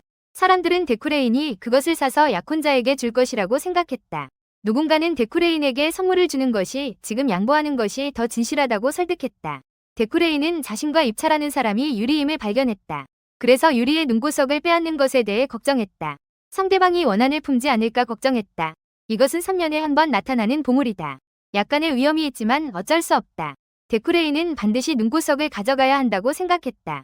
결국 데쿠레인은 4,200만의 눈꽃석을 낙찰받았다. 모두가 이것이 치열한 경매라고 생각했다. 분명히 약혼자에게 주는 선물이다. 기세가 왜 이렇게 강한가? 유리는 또 1년 전 이 일이 반복될 것이라고 생각했다. 이건 분명히 그녀가 원하는 것이 아니다. 1년 전 약혼할 때 데쿠레인은 많은 보석을 사서 주었다. 먼저 광리. 데쿠레인은 한 모습을 보였다. 보석이 필요하다면 나에게 와야 해. 유리는 그가 너무 오만하다고 느꼈다. 심지어 자신이 굴욕을 느끼게 했다. 유리가 원하는 것도 이런 것들이 아니다. 데쿠레인은 자신이 원하는 것이 무엇인지 알아야 한다. 그래서 그때 유리는 약혼식을 망쳤다. 지금도 이런 일이 계속되고 있다. 모두가 데쿠레인이 경매하는 물건이 약혼녀에게 주는 것이라는 것을 알고 있다. 결혼 조건은 유클라인 가문 소속의 기사단에 참여하는 것이다. 여러 가지 소문이 유리의 신념을 더럽혔다. 누구나 이런 소문이 누구에게서 나왔는지 짐작할 수 있다. 아무리 노력해도 데쿠레인을 사랑할 수는 없다. 유리는 데쿠레인이 다시 성과를 보여주러 올 것이라고 생각했다. 너도 눈구석을 원하니? 유리는 상대방이 자신을 원한다고 생각했다. 데쿠레이는 오히려 그녀에게 사과했다. 드키레이는 그녀에게 사과했다. 유리는 자신이 잘못 들었다고 생각했다. 드키레이는 말을 마치고 떠났다. 유리가 아는 드키레이는 사과할 리가 없었다. 유리가 경매장을 막 나오자 누군가 그녀를 기다리고 있었다. 그녀의 언니 요세피는 그녀에게 차에 타라고 외쳤다. 드키레이는 눈구석을 빼앗긴 유리가 화를 낼 것이라고 생각했다. 하지만 그녀에게는 사망 변수가 나타나지 않았다. 그녀에게 죽임을 당한 드키레인이 얼마나 형편없는 존재였는지 상상할 수 있다. 집에 돌아오니 하녀들이 모두 기운이 없었다. 알고 보니 여동생 유리엘이 온 것이었다. 유리엘은 드키레인에게 질문했다. 어떻게 광산 매입에 쓴 돈을 그런 곳에 쓸 수 있냐고. 드키레인도 자신의 개인 계좌에 그렇게 많은 돈이 유용하다는 것을 몰랐다. 급히 여동생 유리엘에게 걱정하지 말라고 했다. 사온 물건으로 돈을 벌 수 있다. 유리엘의 큰 소리를 들었다. 나를 쓰레기통으로 생각하니? 내가 계속 너의 쓰레기를 치워줘야 하니? 영지의 자금은 원래 넉넉하지 않아. 너는 이렇게 낭비할 필요가 있니? 이 세상에 너 같은 개새끼가 어떻게 존재할 수 있지? 드키레이는 악당의 운명이 펼쳐지고 있음을 깨달았다. 붉은 사망의 기운이 노란 빛을 발산하고 있다. 슈퍼부호도 등장했다. 만약 진정되지 않으면 사망 변수가 될 것이다. 무사히 넘기면 거대한 자금 출처를 얻게 될 것이다. 드키레이는 이 문제를 해결할 방법을 알고 있었다. 유리엘이 쉴 새 없이 이야기하고 있었다. 너 때문에 나도 고생해야 해. 평생 연애도 해본 적 없고 대학도 다녀본 적 없어. 모두 내 잘못이야. 부모님이 돌아가신 후 매일 돈을 어떻게 쓸까 고민해. 어떻게 하루에 1억 5천만 원을 다 쓸 수 있지? 드키레인이 너를 가주로 세우겠다고 말했다. 유리엘을 유클라인의 가주로 세우게 해줘. 유리엘은 믿을 수 없다는 표정을 지었다. 그냥 거짓말을 하고 있다고 생각했다. 드키레인은 믿지 않으면 계약을 맺을 수 있다고 말했다. 지키지 않으면 죽는 그런 계약이다. 유리엘은 드키레인이 정신이 나갔다고 생각했다. 그녀는 얼굴이 붉어지며 입장을 바꾸면 죽을 것이라고 말했다. 이후 유리엘은 드키레인이 남긴 자금 부족 문제를 처리하기 위해 떠났다. 시스템이 사망 변수를 극복하여 화폐가 증가했다고 알렸다. 어차피 드키레인에게 가주 자리는 전혀 중요하지 않다. 이렇게 하나씩 사망 변수를 바꾸다 보면 언제 해방될 수 있을지 모르겠다. 보아하니 너의 변화하겠다는 말은 그냥 한 말이 아닌 것 같아. 모험가 카네샤가 창가에 서 있었다. 드키레인은 불청객이 왔다고 농담을 했다. 카네샤는 이곳을 지나가다가 큰 소식을 들었다고 말했다. 드키레인은 이게 큰 소식이 아니라고 생각했다. 유리엘이 자신보다 가족가 되기에 더 적합하다고 생각했다. 하지만 유리엘은 유일라이크 가문이 혈통이 없다. 드키레인이 멍한 표정을 지었다. 이게 무슨 뜻이야? 게임에는 이런 설정이 없는 것 같은데. 카네샤도 의문을 가졌다. 이건 드키레인이 이전에 그녀들에게 조사하라고 맡긴 일이 아닌가? 드키레인은 혈연 관계가 없더라도 유리엘은 여전히 유리엘이라고 말했다. 카네샤는 드키레인이 이런 말을 할 수 있다는 것에 놀랐다. 그녀는 반드시 비밀을 지키겠다고 약속했다. 떠나기 전에 642가 행동을 시작했다고 상기시켰다. 642는 유명한 범죄 집단이다. 각 구성원마다 수천에서 수만의 현상금이 걸려있다. 그 녀석들은 너의 경매장에서 물건을 노리고 있다. 네가 산 물건이 경매장에서 너의 저택까지 안전하게 배달될 수 있을지 모르겠다. 카네샤는 종이 뭉치를 남기고 떠났다. 드키레인과 그의 여동생 유리엘이 혈연 관계가 없다는 사실은 알 필요가 없다. 알아도 바뀌는 건 없다. 김우진은 드키레인이 아니기 때문이다. 김우진에게는 친여동생인지 아닌지는 상관없다. 하지만 유리엘은 항상 드키레인의 여동생이다. 이 점만 알면 충분하다. 카네샤가 동료들 곁으로 돌아온 후에 드키레인 교수님이 많이 변했다고 그들에게 말했다. 몇 마디 인간다운 말을 하니 완전히 달라졌다. 소녀는 드키레인에게 이런 면이 있을 줄은 몰랐다. 현재 드키레인을 경계할 필요는 없다. 이것도 좋은 일이다. 카네샤는 팀원들을 데리고 돌아갈 준비를 했다. 그리고 모두에게 오늘 들은 말을 누설하지 말라고 했다. 그 후 그들은 원을 이루고 사라졌다. 다음 날의 마탑 학원. 드키레인의 개인 사무실 안에서 좋은 소식은 시스템 상점이 열렸다는 것이다. 하지만 잔액이 부족해 살 수 있는 것이 없다. 플레이어는 상점에서 캐릭터를 강화할 수 있다. 하지만 악당도 상점을 통해 강화할 수 있다. 플레이어가 상점을 사용하는 횟수는 매우 적다. 대략 6번 정도이다. 각 상점에서는 한 번만 구매할 수 있다. 레벨이 올라갈 때마다 2배의 가격으로 구매해야 한다. 그래서 이런 소중한 기회는 함부로 사용할 수 없다. 드키레인은 매일 체력 훈련과 검술 훈련을 하고 있다. 하지만 여전히 실력 있는 악당과 맞서기에는 부족하다. 지금은 화폐를 모아 마력 품질 강화를 구매해야 한다. 이때 조스앨런이 다가왔다. 그는 드키레인에게 신문을 건넸다. 그 위에는 현상금 수배범 루크와 하크에 대한 내용이 적혀 있었다. 그들은 게임 초반과 중반의 마법사들에게 가장 큰 위협이다. 만약 일반 마법사라면 확실히 위협이 된다. 하지만 지금의 드키레인은 전혀 두렵지 않다. 득키레인은 앨런에게 이 일에 대해 걱정하지 말라고 했다. 그 후 그는 도서관에 가려고 준비했다. 나가기 전에 앨런에게 교수가 되고 싶냐고 물었다. 앨런은 본능적으로 물론 하고 싶다고 대답했다. 왜냐하면 득키레인이 최근 교수 선거 관련 서류를 받았기 때문이다. 그리고 나서 유클라인을 상징하는 팔찌를 앨런에게 건넸다. 앨런은 감격하며 감사의 뜻을 전했다. 앨런의 뛰어난 능력 덕분에 득키레인은 이런 인재가 도망가는 것을 방치할 수 없었다. 득키레인을 견딜 수 없는 자들은 모두 도망쳤다. 혼자 남은 앨런은 언제 도망칠지 몰랐다. 득키레인은 다시 돈다발을 던져 그가 먹을 것을 사게 했다. 앨런은 교수님이 이렇게 많은 돈을 주었다는 것을 믿을 수 없었다. 고위직 전용 도서관. 득키레인이 지난번에 찾은 논문에는 허점이 너무 많았다. 그는 지식을 보충하여 조금 더 완벽하게 만들 준비를 했다. 전용 도서관에서 한 사람을 발견했다. 득키레인은 즉시 상대에게 여기서 왜 있는지 물었다. 이 사람은 실비아이다. 그녀는 득키레인 교수의 모습을 보고 놀랐다. 10분 전, 실비아는 여기로 왔지만 직원에게 막혔다. 통신 구슬로 보조학 교수에게 연락한 후에 그제서야 실비아를 도서관에 들어가게 했다. 실비아의 취미는 문헌과 언어를 탐구하는 것이다. 그녀는 위에 두 가지 유형의 책을 찾기 위해 여기로 왔다. 사라진 이후 이런 소설은, 요정이 사라진 이후 이런 소설을 찾기 어려워졌다. 그래서 이것도 그녀가 여기 온 이유이다. 그녀는 여기서 득키레인을 만날 줄은 몰랐다. 상대는 만나자마자 실비아에게 왜 여기 있는지 물었다. 또다시 징계위원회에 소환당하고 싶었던 건가? 실비아는 여기 원하는 책이 있다고 설명했다. 또한 보조학 교수의 허가를 받았다. 득키레인이 만약 교수님이 규칙을 무시한다면 그 교수님도 처벌받아야 한다고 지적했다. 그리고 그는 염동 마법을 사용해 실비아가 들고 있던 책을 빼앗았다. 득키레인은 실비아가 규칙을 위반하고 들어온 책이 엘프어로 쓰인 연애소설임을 발견했다. 실비아는 이것이 언어와 문헌을 이해하기 위한 것이라고 반박했다. 득키레인은 책을 그녀에게 돌려주었다. 그리고 실비아에게 다시는 들어오지 말라고 경고했다. 들어오면 반드시 처벌해야 한다고 말했다. 만약 가족의 권세를 과시하기 위한 것이 아니라면 누군가를 보내서 빌리는 것이 좋겠다. 득키레인은 말을 마치고 떠났다. 실비아는 이것이 자신을 모욕하는 것이라고 생각했다. 그리고 득키레인이 어떻게 엘프어를 알게 되었는지 다시금 떠올렸다. 왜냐하면 엘프어는 매우 이해하기 어렵기 때문이다. 이후의 야외 실습 수업에서는 교수님들은 학생들이 어둠의 산에 도착한 후 활력이 넘친다고 불평했다. 어둠의 산은 마탑대학에서 아직 거리가 좀 있다. 여기서는 학생들이 경험을 쌓고 수련할 수 있는 장소이다. 또한 다양한 마법 재료의 보물창고이기도 하다. 물론 여기에는 독이 강한 식물과 독충도 많다. 마탑의 근무교수와 순찰 인원이 보호한다. 보조학 교수가 이번 주의 근무교수가 아직 정해지지 않았다고 언급했다. 득키레인의 의견을 묻고 싶어한다. 득키레인은 어쩔 수 없이 동의했다. 보조학 교수들은 역시 좋은 본보기라고 감탄했다. 시스템이 부가 임무, 마탑의 어둠을 알렸다. 득키레인도 여기서 자신을 끌어당기는 무언가가 있다는 것을 알고 있었다. 이 산은 밤이 되면 유난히 무섭게 변한다. 학생들의 야외 실습 수업도 순조롭게 끝났다. 그 후 9시간이 지났다. 거액을 얻은 이블린이 동급생들에게 대접을 했다. 동급생들은 그가 한턱 쏘겠다고 믿을 수 없었다. 동아리 창립 신청서가 이미 순조롭게 제출되었다. 곧 괜찮아질 거야. 그들은 일부 학생들이 어둠의 산 쪽으로 갔다는 것을 알고 있었다. 하지만 어둠의 산에서는 자주 사고가 발생한다. 끔찍한 비명이 울려 퍼졌다. 그들은 그 소리를 듣고 달려왔다. 누군가 어둠의 산 쪽에서 온 소리임을 발견했다. 이블린이 가장 먼저 달려갔다. 뒤에 있던 줄리아와 몇몇이 이상한 점을 발견했다. 하지만 그녀는 이미 이상한 곳에 도착해 있었다.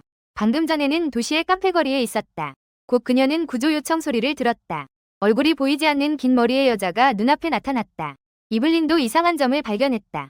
그 여자가 갑자기 소리를 지르기 시작했다. 이블린은 누군가에게 공격당했다고 생각했다. 흉악한 득키레인도 여기로 왔다. 이블린은 그에게 왜 일반인을 공격했는지 물었다. 득키레인은 그녀에게 그게 무엇인지 잘 보라고 했다. 방금 그 여자는 괴물로 변해버렸다. 득키레인은 그것이 악마의 환술이라고 설명했다. 그리고 염동력으로 이블린을 공중에 띄웠다. 그녀를 바로 다른 쪽으로 던졌다. 이제 악마 사냥을 시작한다. 득키레인은 이 악마가 먹이를 잡지 못해 초조해하고 있다는 것을 알았다. 그래서 악마는 득키레인을 향해 맹공격을 퍼부었다. 거리를 벌려도 금방 따라잡혔다. 이때 득키레인은 몸이 이상하다는 것을 희미하게 느꼈다. 그는 이 악마가 환술에 능하다고 판단했다. 하지만 전투 중에는 환술을 사용할 수 없었다. 몸속의 혈액이 그를 분노하게 만들었다. 유클라인의 특별한 특성. 특별한 위압감.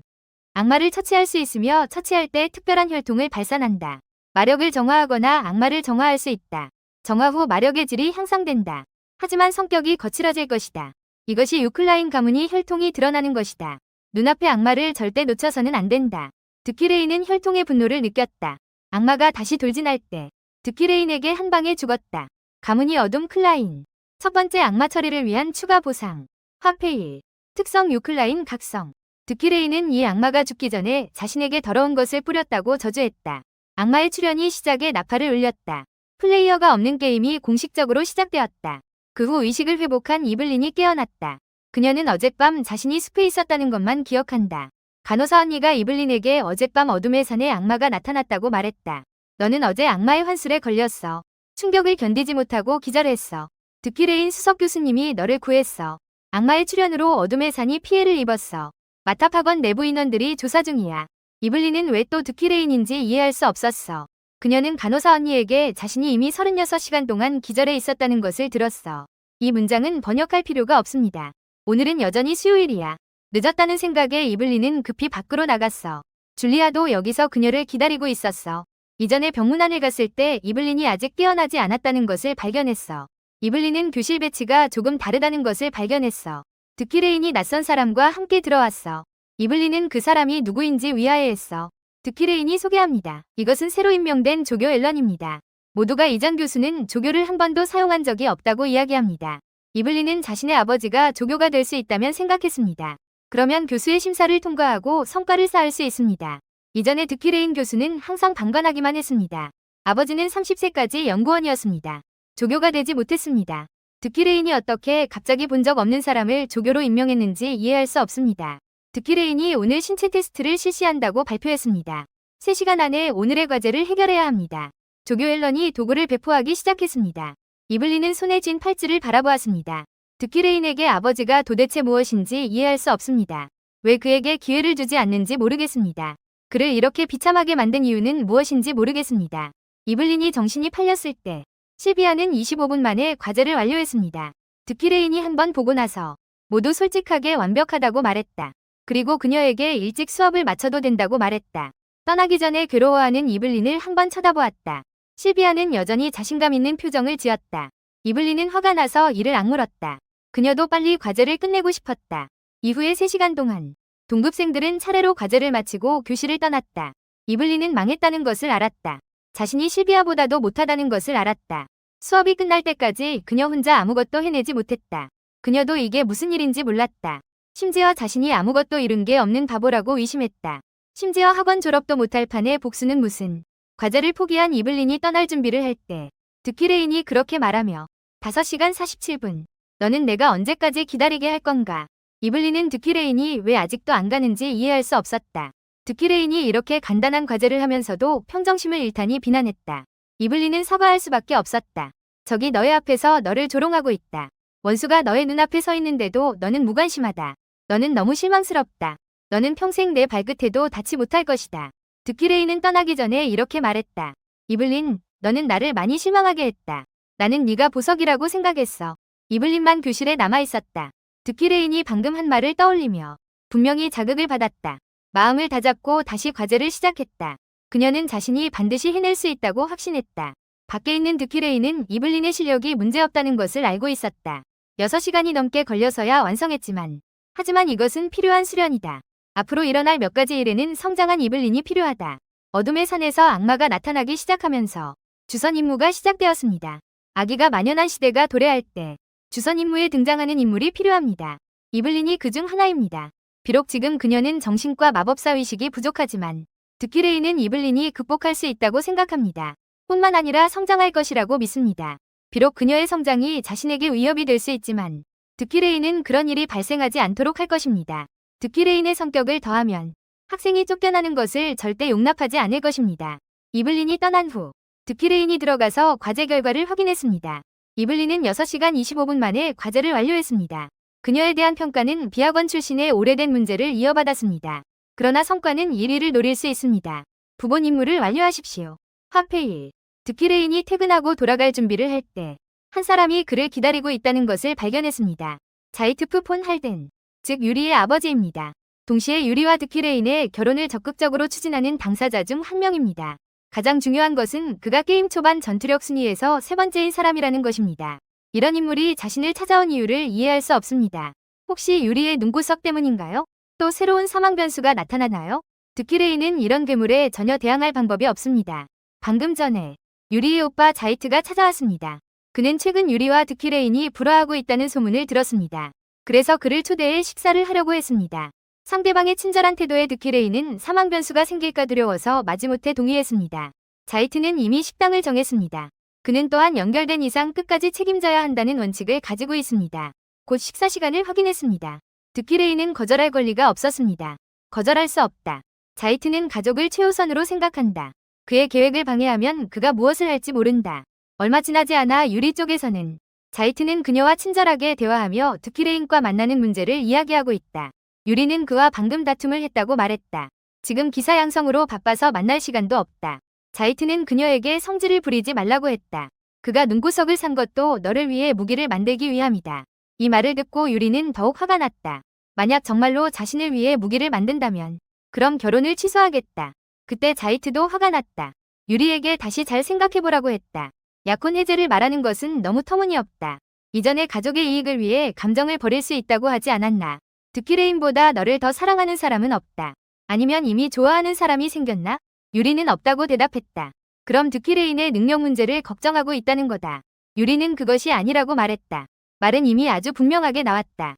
자이트는 유리가 약속한 시간에 참석하면 된다고 했다. 유리는 전혀 거절할 권리가 없다. 화가 난 유리는 감정을 풀기 위해 검을 휘둘렀다. 이때 누군가 주군의 검술이 대단하다고 감탄했다. 그는 유리의 직속 기사단인 베론이다. 유리가 서가하자 그는 유리의 불쾌한 면을 보게 되었다. 베론은 주군을 이해할 수 있다고 말했다. 그 잔인하고 악한 사람은 주군과도 어울리지 않는다. 이 결혼을 강제로 추진한 사람. 아직 말을 다 끝내기도 전에 유리에 의해 끊겼다. 남을 뒤에서 험담하는 것은 기사로서의 신분에 맞지 않는다. 나 때문에 너도 기사의 미덕을 잃지 않기를 바란다. 말을 마친 유리는 떠났다. 돌로는 주군의 문제와 고통을 알게 되었다. 주군에게 충성을 증명하기 위해 그는 행동을 취할 준비를 했다. 이것은 주군의 행복을 위한 것이기도 하다. 유클라인 저택. 드키레인은 이전 경매에서 구매한 물건을 보험에 넣었다. 가장 중요한 물건 하나만 처리되지 않았다. 그것은 바로 눈구석이다. 드키레인은 짧은 시간 안에 눈구석을 다룰 수 없었다. 그것은 계속 자신의 마력을 저항하고 있었다. 눈구석은 게임에서 가격이 너무 비싸고 사용 방법도 알 수 없다. 드키레인은 예전에 책에서 본 적이 있다. 명검은 길들여져야 하는 과정이 필요하다. 이 과정은 교감이라고 불린다. 이 생각을 한 드키레인은 다시 시도할 준비를 했다. 다시 눈구석에 마력을 주입했다. 2002 마력을 소모했지만 눈구석에 대한 이해도는 겨우 0.1%에 불과했다. 이 시간으로 봤을 때 최소 1년은 걸려야 완전히 이해할 수 있다. 더 좋은 방법도 찾을 수 없다. 드키레인은 오늘의 만찬에 참석할 준비를 했다. 벽에 걸린 달력에는 2개의 날짜가 동그라미로 표시되어 있었다. 오늘은 자이트와 약속한 시간이다. 또 하나는 김우진이 이 세계로 오기 전에 그린 원이다. 그것은 3일 후의 기일이다. 그 후 드키레인은 약속한 식당에 도착했다. 자이트는 유리가 먼저 도착했다고 말했다. 들어가자마자 화려하게 차려입은 유리를 만났다. 이 모습에 드키레인은 마음이 설렜다. 평소에 입는 갑옷에서는 잘 보이지 않았다. 원래 드키레인이 그렇게 좋아했던 것도 무리가 아니다. 자이트는 누군가와 대화하고 있었다. 유리에 이끌린 드키레인은 그 사람도 왔다는 것을 잊어버렸다. 그녀는 유리의 언니 유세핀이다. 동생의 결혼식에 참석하는 척하는 유세핀은 간단한 인물이 아니다. 그녀는 드키레인이라는 이름에 특히 경계심을 보였다. 유세핀은 전형적인 반사회적 인격이다. 그녀의 진짜 정체는 대륙 뒤에서 정보를 수집하는 그림자 조직의 주인이다. 자이트와 맞먹는 최강자. 유세핀은 유리를 매우 좋아한다. 그래서 유리를 괴롭히는 것이 그녀의 취미다. 유세핀이 왜 드키레인을 죽이지 않았는지는 모르지만 방에 들어서는 순간 그녀의 살기가 매우 강하게 느껴졌다. 즉, 유세핀은 이번 사망 변수라는 것이다. 드키레인은 유리에게 잘 보여야만 위기를 넘길 수 있다. 자이트가 식사비를 언급하며 본론으로 들어가자고 했다. 결혼 약속한 지 벌써 3년이 지났다. 언제 결혼식을 올릴 건가? 유리는 여기서 즉시 집주인님이라고 크게 외쳤다. 하지만 곧바로 자이트에게 늘렸다. 유세핀도 상황을 지켜보는 태도를 취하고 있었다. 드키레인은 살아남기 위해 관계 확인 문제를 유리에게 맡기기로 했다. 그녀가 결혼하고 싶지 않다면 언제든지 약혼을 취소할 수 있다. 이를 악물고 듣고 있는 유리. 자이트는 드키레인에게 함부로 결혼 약속을 취소하겠다고 말하지 말라고 했다. 만약 관계가 소원해진다면 관계를 어떻게 변화시킬지 생각해보라. 가장 중요한 것은 가족의 장로들도 동의하지 않을 것이다. 유리가 집주인님이라고 외치며 자이트의 발언을 중단시켰다. 그녀는 드키레인과 단독으로 이야기할 것을 요청했다. 자이트와 유세핀은 그렇게 먼저 나갔다. 방 안에는 드키레인과 유리만 남았다. 그녀는 드퀴레인에게 이번에 또 무엇을 하려는지 물었다. 도대체 무엇을 원하는가? 드퀴레인은 유세핀이 문 밖에서 그들의 대화를 듣고 있다는 것을 알고 있었다. 그녀는 그런 식으로 물러나지 않는 사람이다. 마침 이것도 기회가 될 수 있다. 유세핀은 김우진이 자신을 얼마나 잘 알고 있는지 모른다. 드퀴레인이 유리를 사랑한다고 확신하게 한다면 사망 변수를 피할 수 있을지도 모른다. 유리, 내가 방금 한 말은 모두 진심이야. 유세핀은 역시 밖에서 엿듣고 있었다. 유리는 드퀴레인이 진심일 리 없다고 생각했다. 드퀴레인은 유리 쪽에서 쉽게 약혼을 해체할 수 없다는 것을 알았다고 설명했다. 결국 지금 2단계에 이르렀으니 양쪽 모두 이 일을 막을 수 없다. 유리는 분노하며 테이블을 두드리며 드퀴레인에게 질문했다. 약혼 전부터 너는 방법을 찾아서 문제를 일으켰잖아. 가족의 장로에게 이익을 약속했다. 심지어 전투가 매우 위험하다는 이유로 나를 유도해 기사단을 포기하게 했다. 유일라이크 가문이 기사단에 가입하게 했다. 거절당한 후에도 소문을 퍼뜨렸다. 너는 또 그렇게 하려고 하는 거냐? 이런 일들은 김우진도 알고 있다. 한때 드퀴레인은 매우 집착하고 미쳤었다. 그는 유리 주변의 모든 것을 파괴하려고 했다. 그래서 유리는 그를 매우 싫어했다. 드퀴레인은 담담하게 유리에게 말했다. 이전에 계속 너를 억누르고 있었어. 예전에도 많은 잘못을 저질렀어. 앞으로는 그렇게 하지 않을 거야. 그래도 유리는 여전히 믿지 않아. 너의 형과 누나도 나와 같아. 그들이 왜 너의 약혼을 해제하는 걸 막으려 하는 걸까? 단순히 가문이 명예 때문은 아닐 거야. 그렇지? 만약 네가 이상적인 기사로 성장하고 싶다면 가족에서 벗어나야 해. 유리는 듣고도 도대체 무슨 일인지 모르겠어. 내게 어울리지 않는다는 걸 알기에 방법을 생각해냈어. 유리는 드퀴레인에게 요점을 말하라고 재촉해. 너를 얻기 위해서는 하나의 방법만 있어. 그것은 약혼을 유지하되 결혼하지 않는 거야. 비록 너를 놓아주고 싶지만 지금은 이해관계가 얽혀서 어쩔 수 없어. 너도 이 관계를 방패 삼아 꿈을 이룰 수 있어. 유리는 여전히 드퀴레인이 나쁜 생각을 하고 있다고 느껴. 너에게서 뭘 얻고 싶어서 그런 건 아니야. 만약 기대하는 게 있다면 그건 매달 나에게 한번 웃어주는 거야. 내가 원하는 것은 이것뿐이야. 드퀴레인의 이 말에 유리의 얼굴이 빨개졌다. 몰래 지켜보던 유세핀도 얼굴이 빨개졌다. 드퀴레인은 사망 변수를 피하기 위해 이런 말을 했다. 이렇게 당황한 유리를 보며 드퀴레인은 지금의 그녀가 매우 귀엽다고 생각했다. 이제 김우진은 인정할 수밖에 없었다. 드퀴레인의 영향을 받아 유리에 대한 사랑이 생겼다. 정신을 차린 유리는 이렇게 말해도 속지 않을 것이라고 말했다. 유세핀은 드퀴레인의 말을 듣고 그들을 한동안 방치할 준비를 했다. 시스템이 반인의 운명을 알렸다. 사망 변수를 극복하면 화폐가 증가한다. 3일 후 김우진은 원래 드퀴레인이 달력에 표시한 기일에 도착했다. 여기에는 한 공원이 있다. 묘지 같은 곳에서는 항상 새로운 감정이 태어난다. 여기의 묘비들은 석양의 빛을 반사하고 있다. 그의 마음은 이 문보다 먼저 여기와 하나가 되었다. 여기서는 드퀴레인의 기억이 아니다. 오히려 김우진의 기억이다. 그것은 차원 이동 이전의 시간이다. 중간 관리자의 전 여자친구인 리우야라가 게임 이스터에그를 추가하자고 제안했다. 드퀴레인에게 게임 설정을 추가하자는 것이다. 김우진은 그것이 단지 작업량을 늘리는 것이라고 생각했다. 더 이상 추가적인 부담을 주지 말라. 리우야라는 제작자의 사랑을 게임에 녹여넣자고 제안했다. 김우진은 그녀가 무엇을 하려는지 도무지 이해할 수 없었다. 팀장 리우야라에게 마음대로 하게 하라. 어차피 자신의 의견을 묻는 것도 아니니 각자 바쁘게 일하게 될 것이다. 리우야라는 이 생각이 매우 독특하며 절대 모두를 불편하게 하지 않을 것이라고 설명했다. 드퀴레인에게 생사를 넘나드는 약혼자를 추가하자. 이 설정을 생각한 리우야라는 특히 흥분했다. 그녀는 도대체 어떤 이스터 에그를 설정했기에 그렇게 환하게 웃고 있는 걸까? 김우진의 기억을 되찾기 위해서 그는 이 주변의 흔적을 찾아야 했다. 이게 기발한 발상인지 아니면 지나친 것인지 모르겠다. 김우진은 여기서 유야라의 묘비를 발견했다.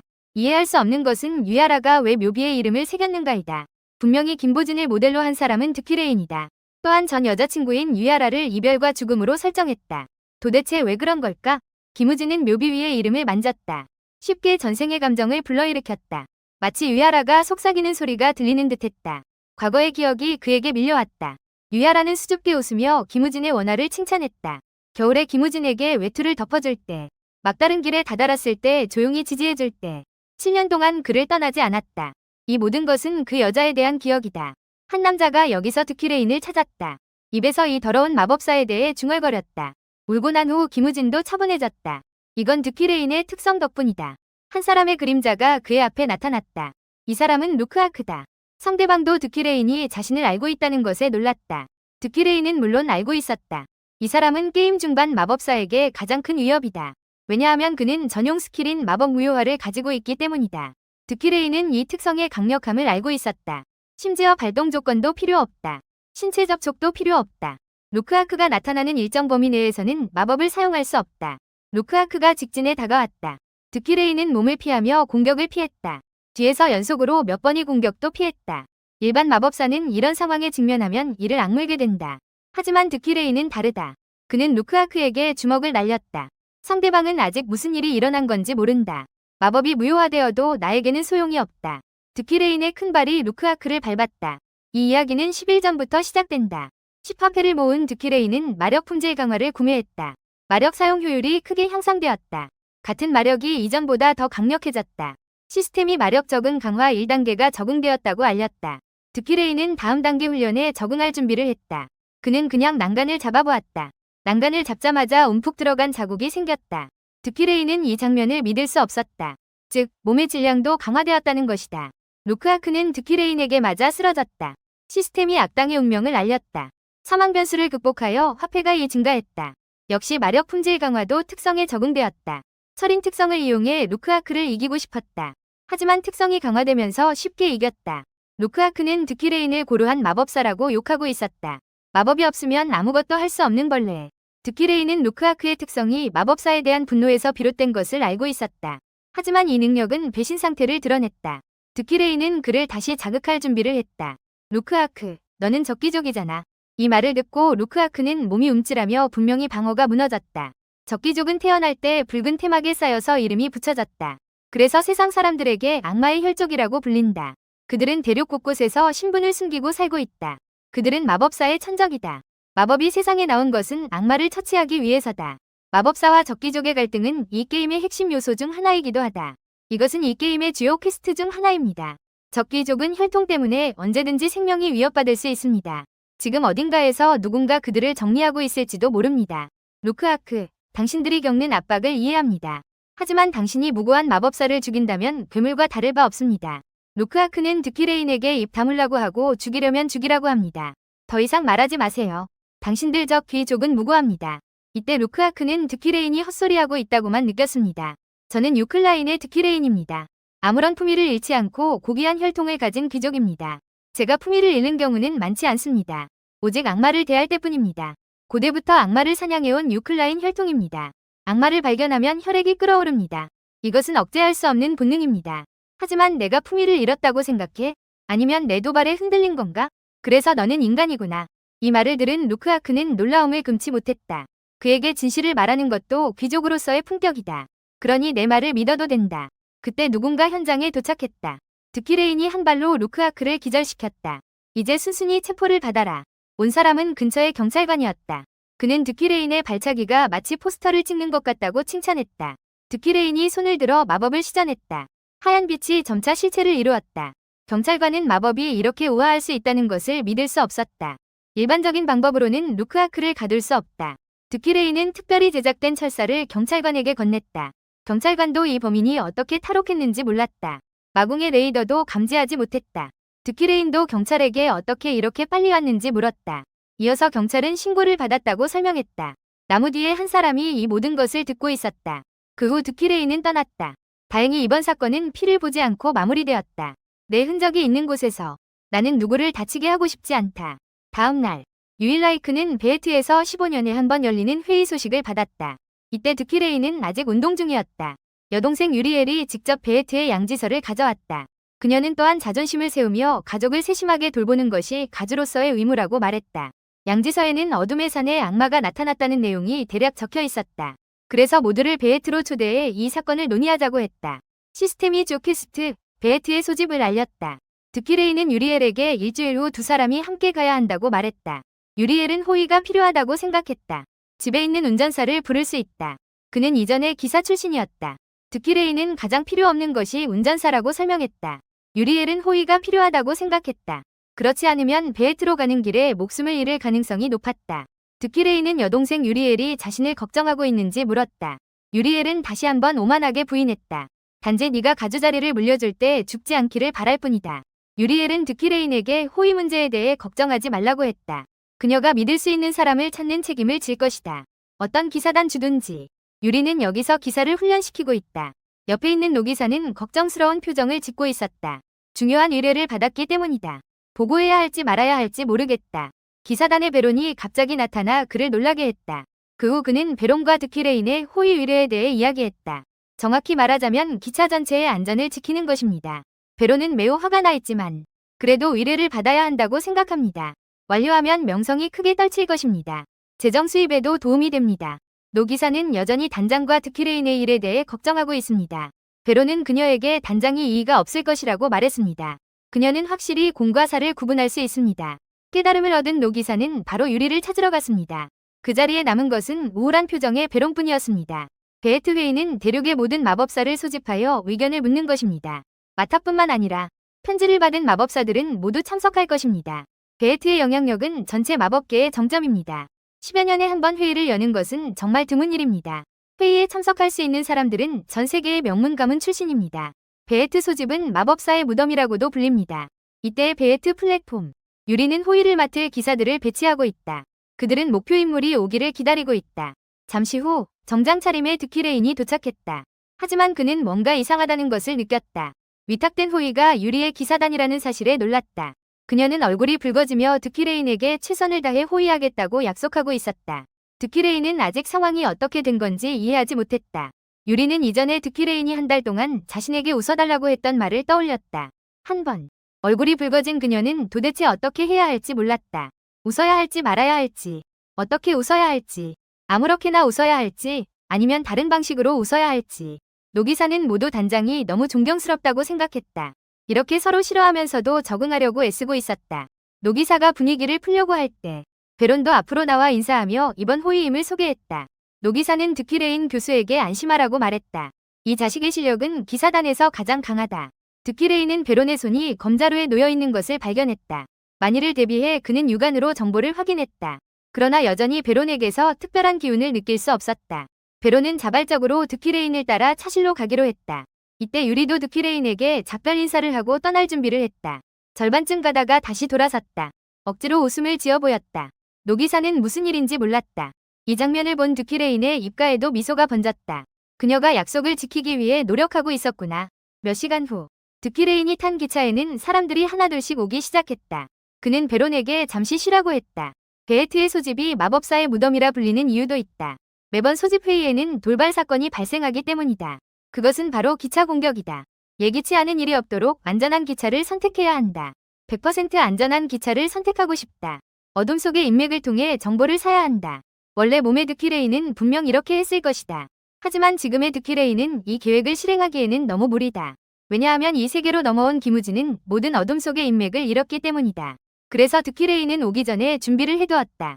예를 들어 무술가의 무술 비급을 읽는 것처럼. 조스엘러는 깊이 잠들어 있다. 아마도 오기 전에 너무 흥분해서 잠을 못 잔 것 같다. 며칠 전 드키레인이 앨런에게 베에트에 가서 소집할 것인지 물었을 때 앨런은 눈물을 흘리며 드키레인에게 감사했다. 그는 위험한 줄 알면서도 오고 싶어 했다. 이는 그가 생각보다 더 야망이 있다는 것을 의미한다. 이 플랫폼의 상황. 다음 플랫폼은 베에트다. 지금까지 별일이 없었다. 드키레인조차 공격이 있었는지 의심하고 있다. 출발하기 전에 유명한 방어복을 특별히 입었다. 또한 마이더스의 손으로 방어를 강화했다. 제작한 목강을 객차 안에 배치하여 방어를 강화했다. 앨런에게도 방어복을 준비했다. 드키레인은 이해하지 못하는 표정을 지었다. 최근 마이더스의 손을 자주 사용해서 마력이 거의 남지 않았다. 방어 조치를 잘 취하는 것이 필요하다. 물론 아무 일도 일어나지 않는 것이 가장 좋다. 무사히 도착할 수 있다면 좋겠다. 기차가 운행 중일 때 갑자기 우르릉 소리가 들렸다. 어떤 객차가 그대로 폭발했다. 드키레인이 출발하기 며칠 전 실비아는 기차에서 우울하게 책을 보고 있었다. 아버지는 숙제가 많은지 위아해했다. 며칠 동안 쌓인 수업 때문에 실비아는 이블린이 성장하는 것에 대해 걱정하지 않았다. 오히려 드키레인의 수업을 듣고 싶어 했다. 실비아는 아버지가 왜 이렇게 일찍 베에트를 가야 하는지 이해하지 못했다. 분명 며칠 늦어도 괜찮은데. 이 말을 듣고 길트위는 깊은 생각에 잠겼다. 그는 실비아에게 베에트의 길이 마법사의 무덤이라는 이야기를 들어본 적이 있는지 물었다. 실비아는 그게 단순한 소문인 줄 알았다. 길트위는 매번 베에트의 소집이 있을 때마다 누군가가 목숨을 잃는다고 그녀에게 말했다. 15년 전에도 11명이 목숨을 잃었다. 오래전부터 베에트는 명문가에게만 소집 신호를 보냈다. 선정된 20개 가문은 역사에 기록된다. 참석하지 않으면 영구 제명된다. 새로운 가문이 빈자리를 채우는 규칙도 있다고 한다. 새로운 가문을 선별하는 가장 간단한 방법은 무엇일까? 마도 명문이 되고 싶어하는 가문은 기존의 마도 명문 가문을 탐낼 것이다. 먼저 움직이면 그들의 공격을 피할 수 있다. 실비아는 이 문제를 해결할 수 없냐고 제안했다. 길트위는 그녀에게 이 세계의 잔혹함을 설명할 수밖에 없었다. 전통적인 12개 마도 가문. 누군가가 창립하자마자 그중 하나가 되는 것은 없다. 만약 이 문제를 해결해야 한다면 다른 마도 가문이 적이 될 것이다. 회의로 가는 길의 사망과 마법계의 자연 사망은 같은 이치이다. 며칠 후 드퀴레인 쪽 기차. 갑자기 우르릉 소리와 함께 기차가 폭발했다. 베론도 이 소리를 들었다. 이 소리를 들은 드퀴레인은 무표정했다. 살짝 찡그린 그는 곧 대응을 했다. 갑자기 우르릉 소리. 앨런도 폭발 소리에 깨어났다.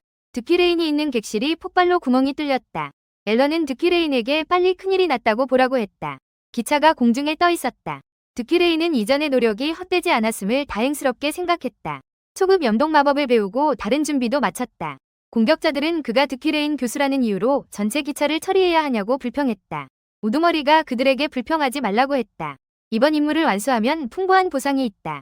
공격자가 방금 폭파된 객차의 구멍에 도착했다. 드퀴레인은 여전히 이 무례한 녀석들을 꾸짖고 있었다. 누군가 이미 드퀴레인 앞에 돌진해왔다. 그는 이 모든 것을 미리 예측하고 있었다. 몇 개의 날카로운 가시가 이 공격자를 관통했다. 앨런이 여기서 소리치고 있다. 어떻게 할까?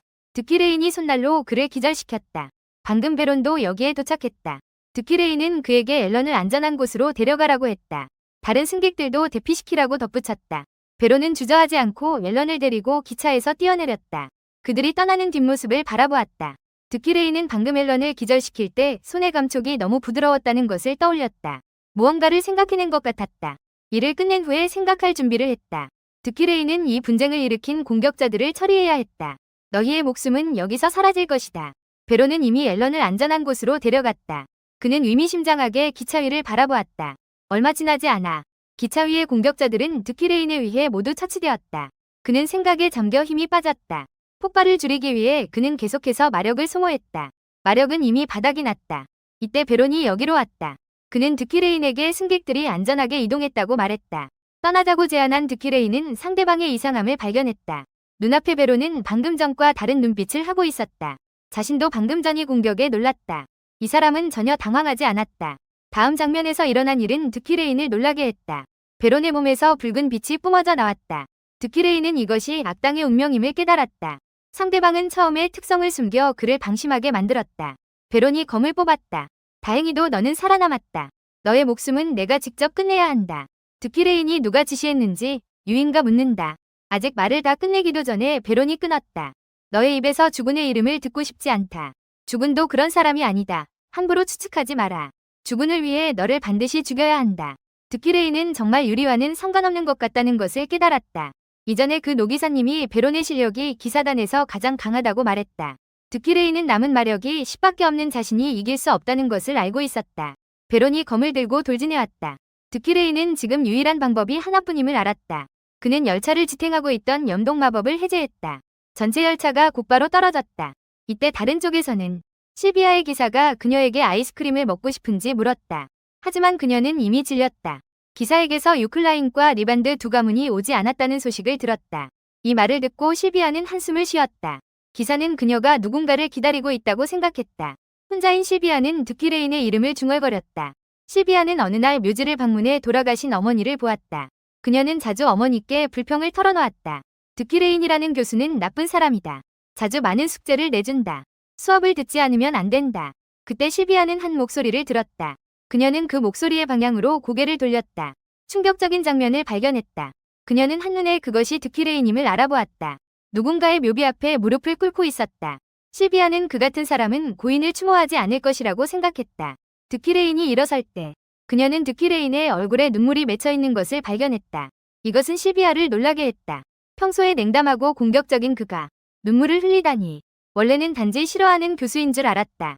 그가 울던 장면이 항상 떠오른다. 이때 실비아는 아버지가 했던 말을 떠올렸다. 늦게 출발하는 기차를 습격할 무리가 있다. 그래서 그녀는 이 점을 매우 신경 썼다. 드퀴레인의 수업을 들은 실비아는 계속해서 한 가지 마법을 시도하고 있었다. 그녀는 마석을 매개로 삼아 시도하기 시작했다. 마법의 세 가지 속성 중 기원은 마법사를 근원으로 한다. 실비아의 마력은 빨강, 초록, 파랑 세 가지 색으로 구성되어 있다. 그녀는 마석을 매개로 삼아 형상을 만들기 시작했다.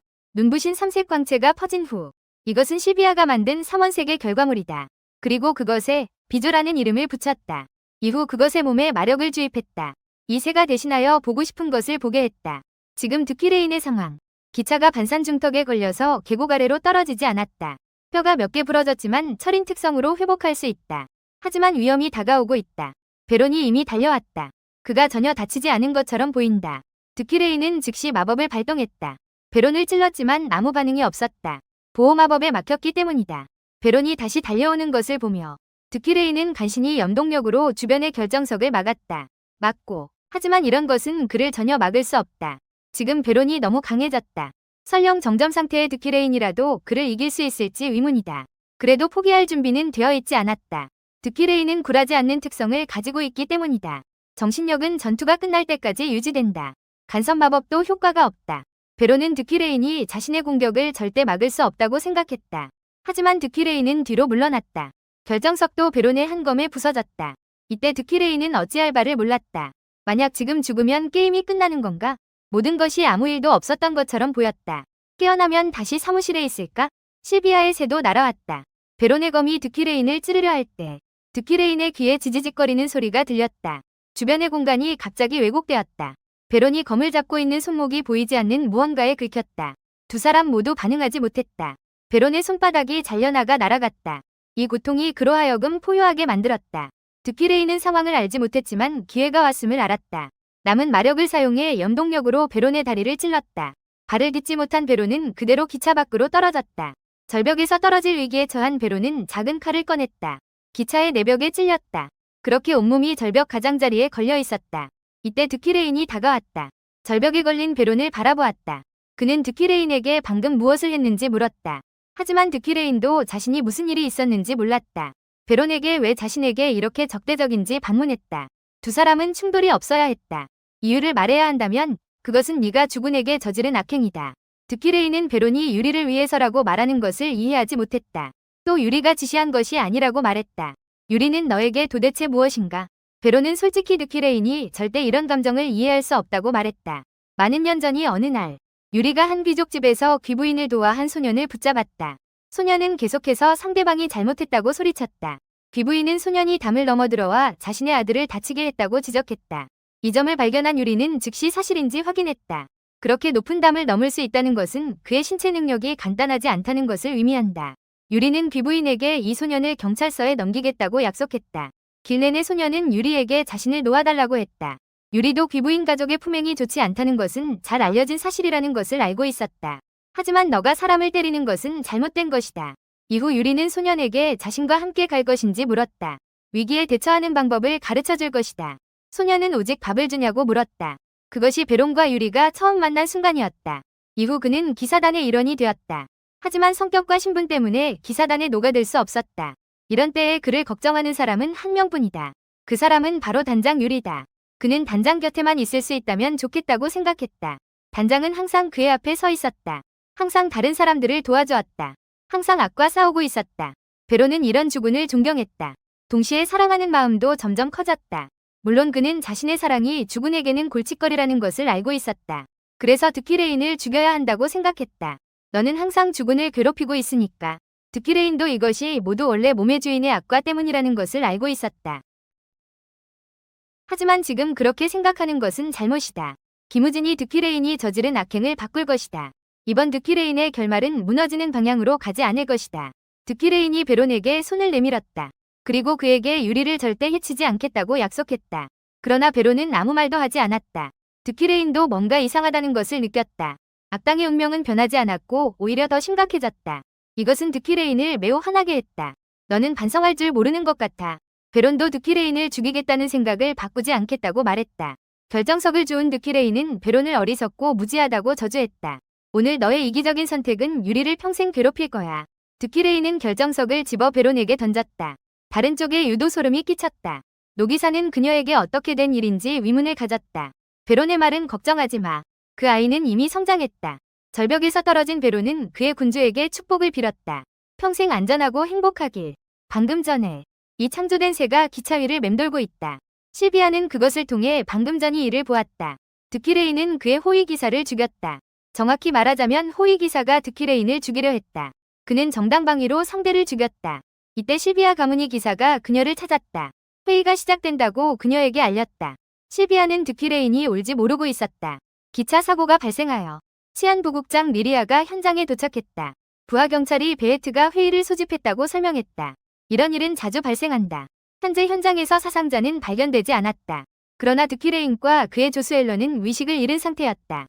이후 같은 기차에 탔던 행인들에게 자세히 물어보았다. 어떤 기사가 그들을 구했다는 사실을 알게 되었다. 기차가 갑자기 공중에 떠 있었다.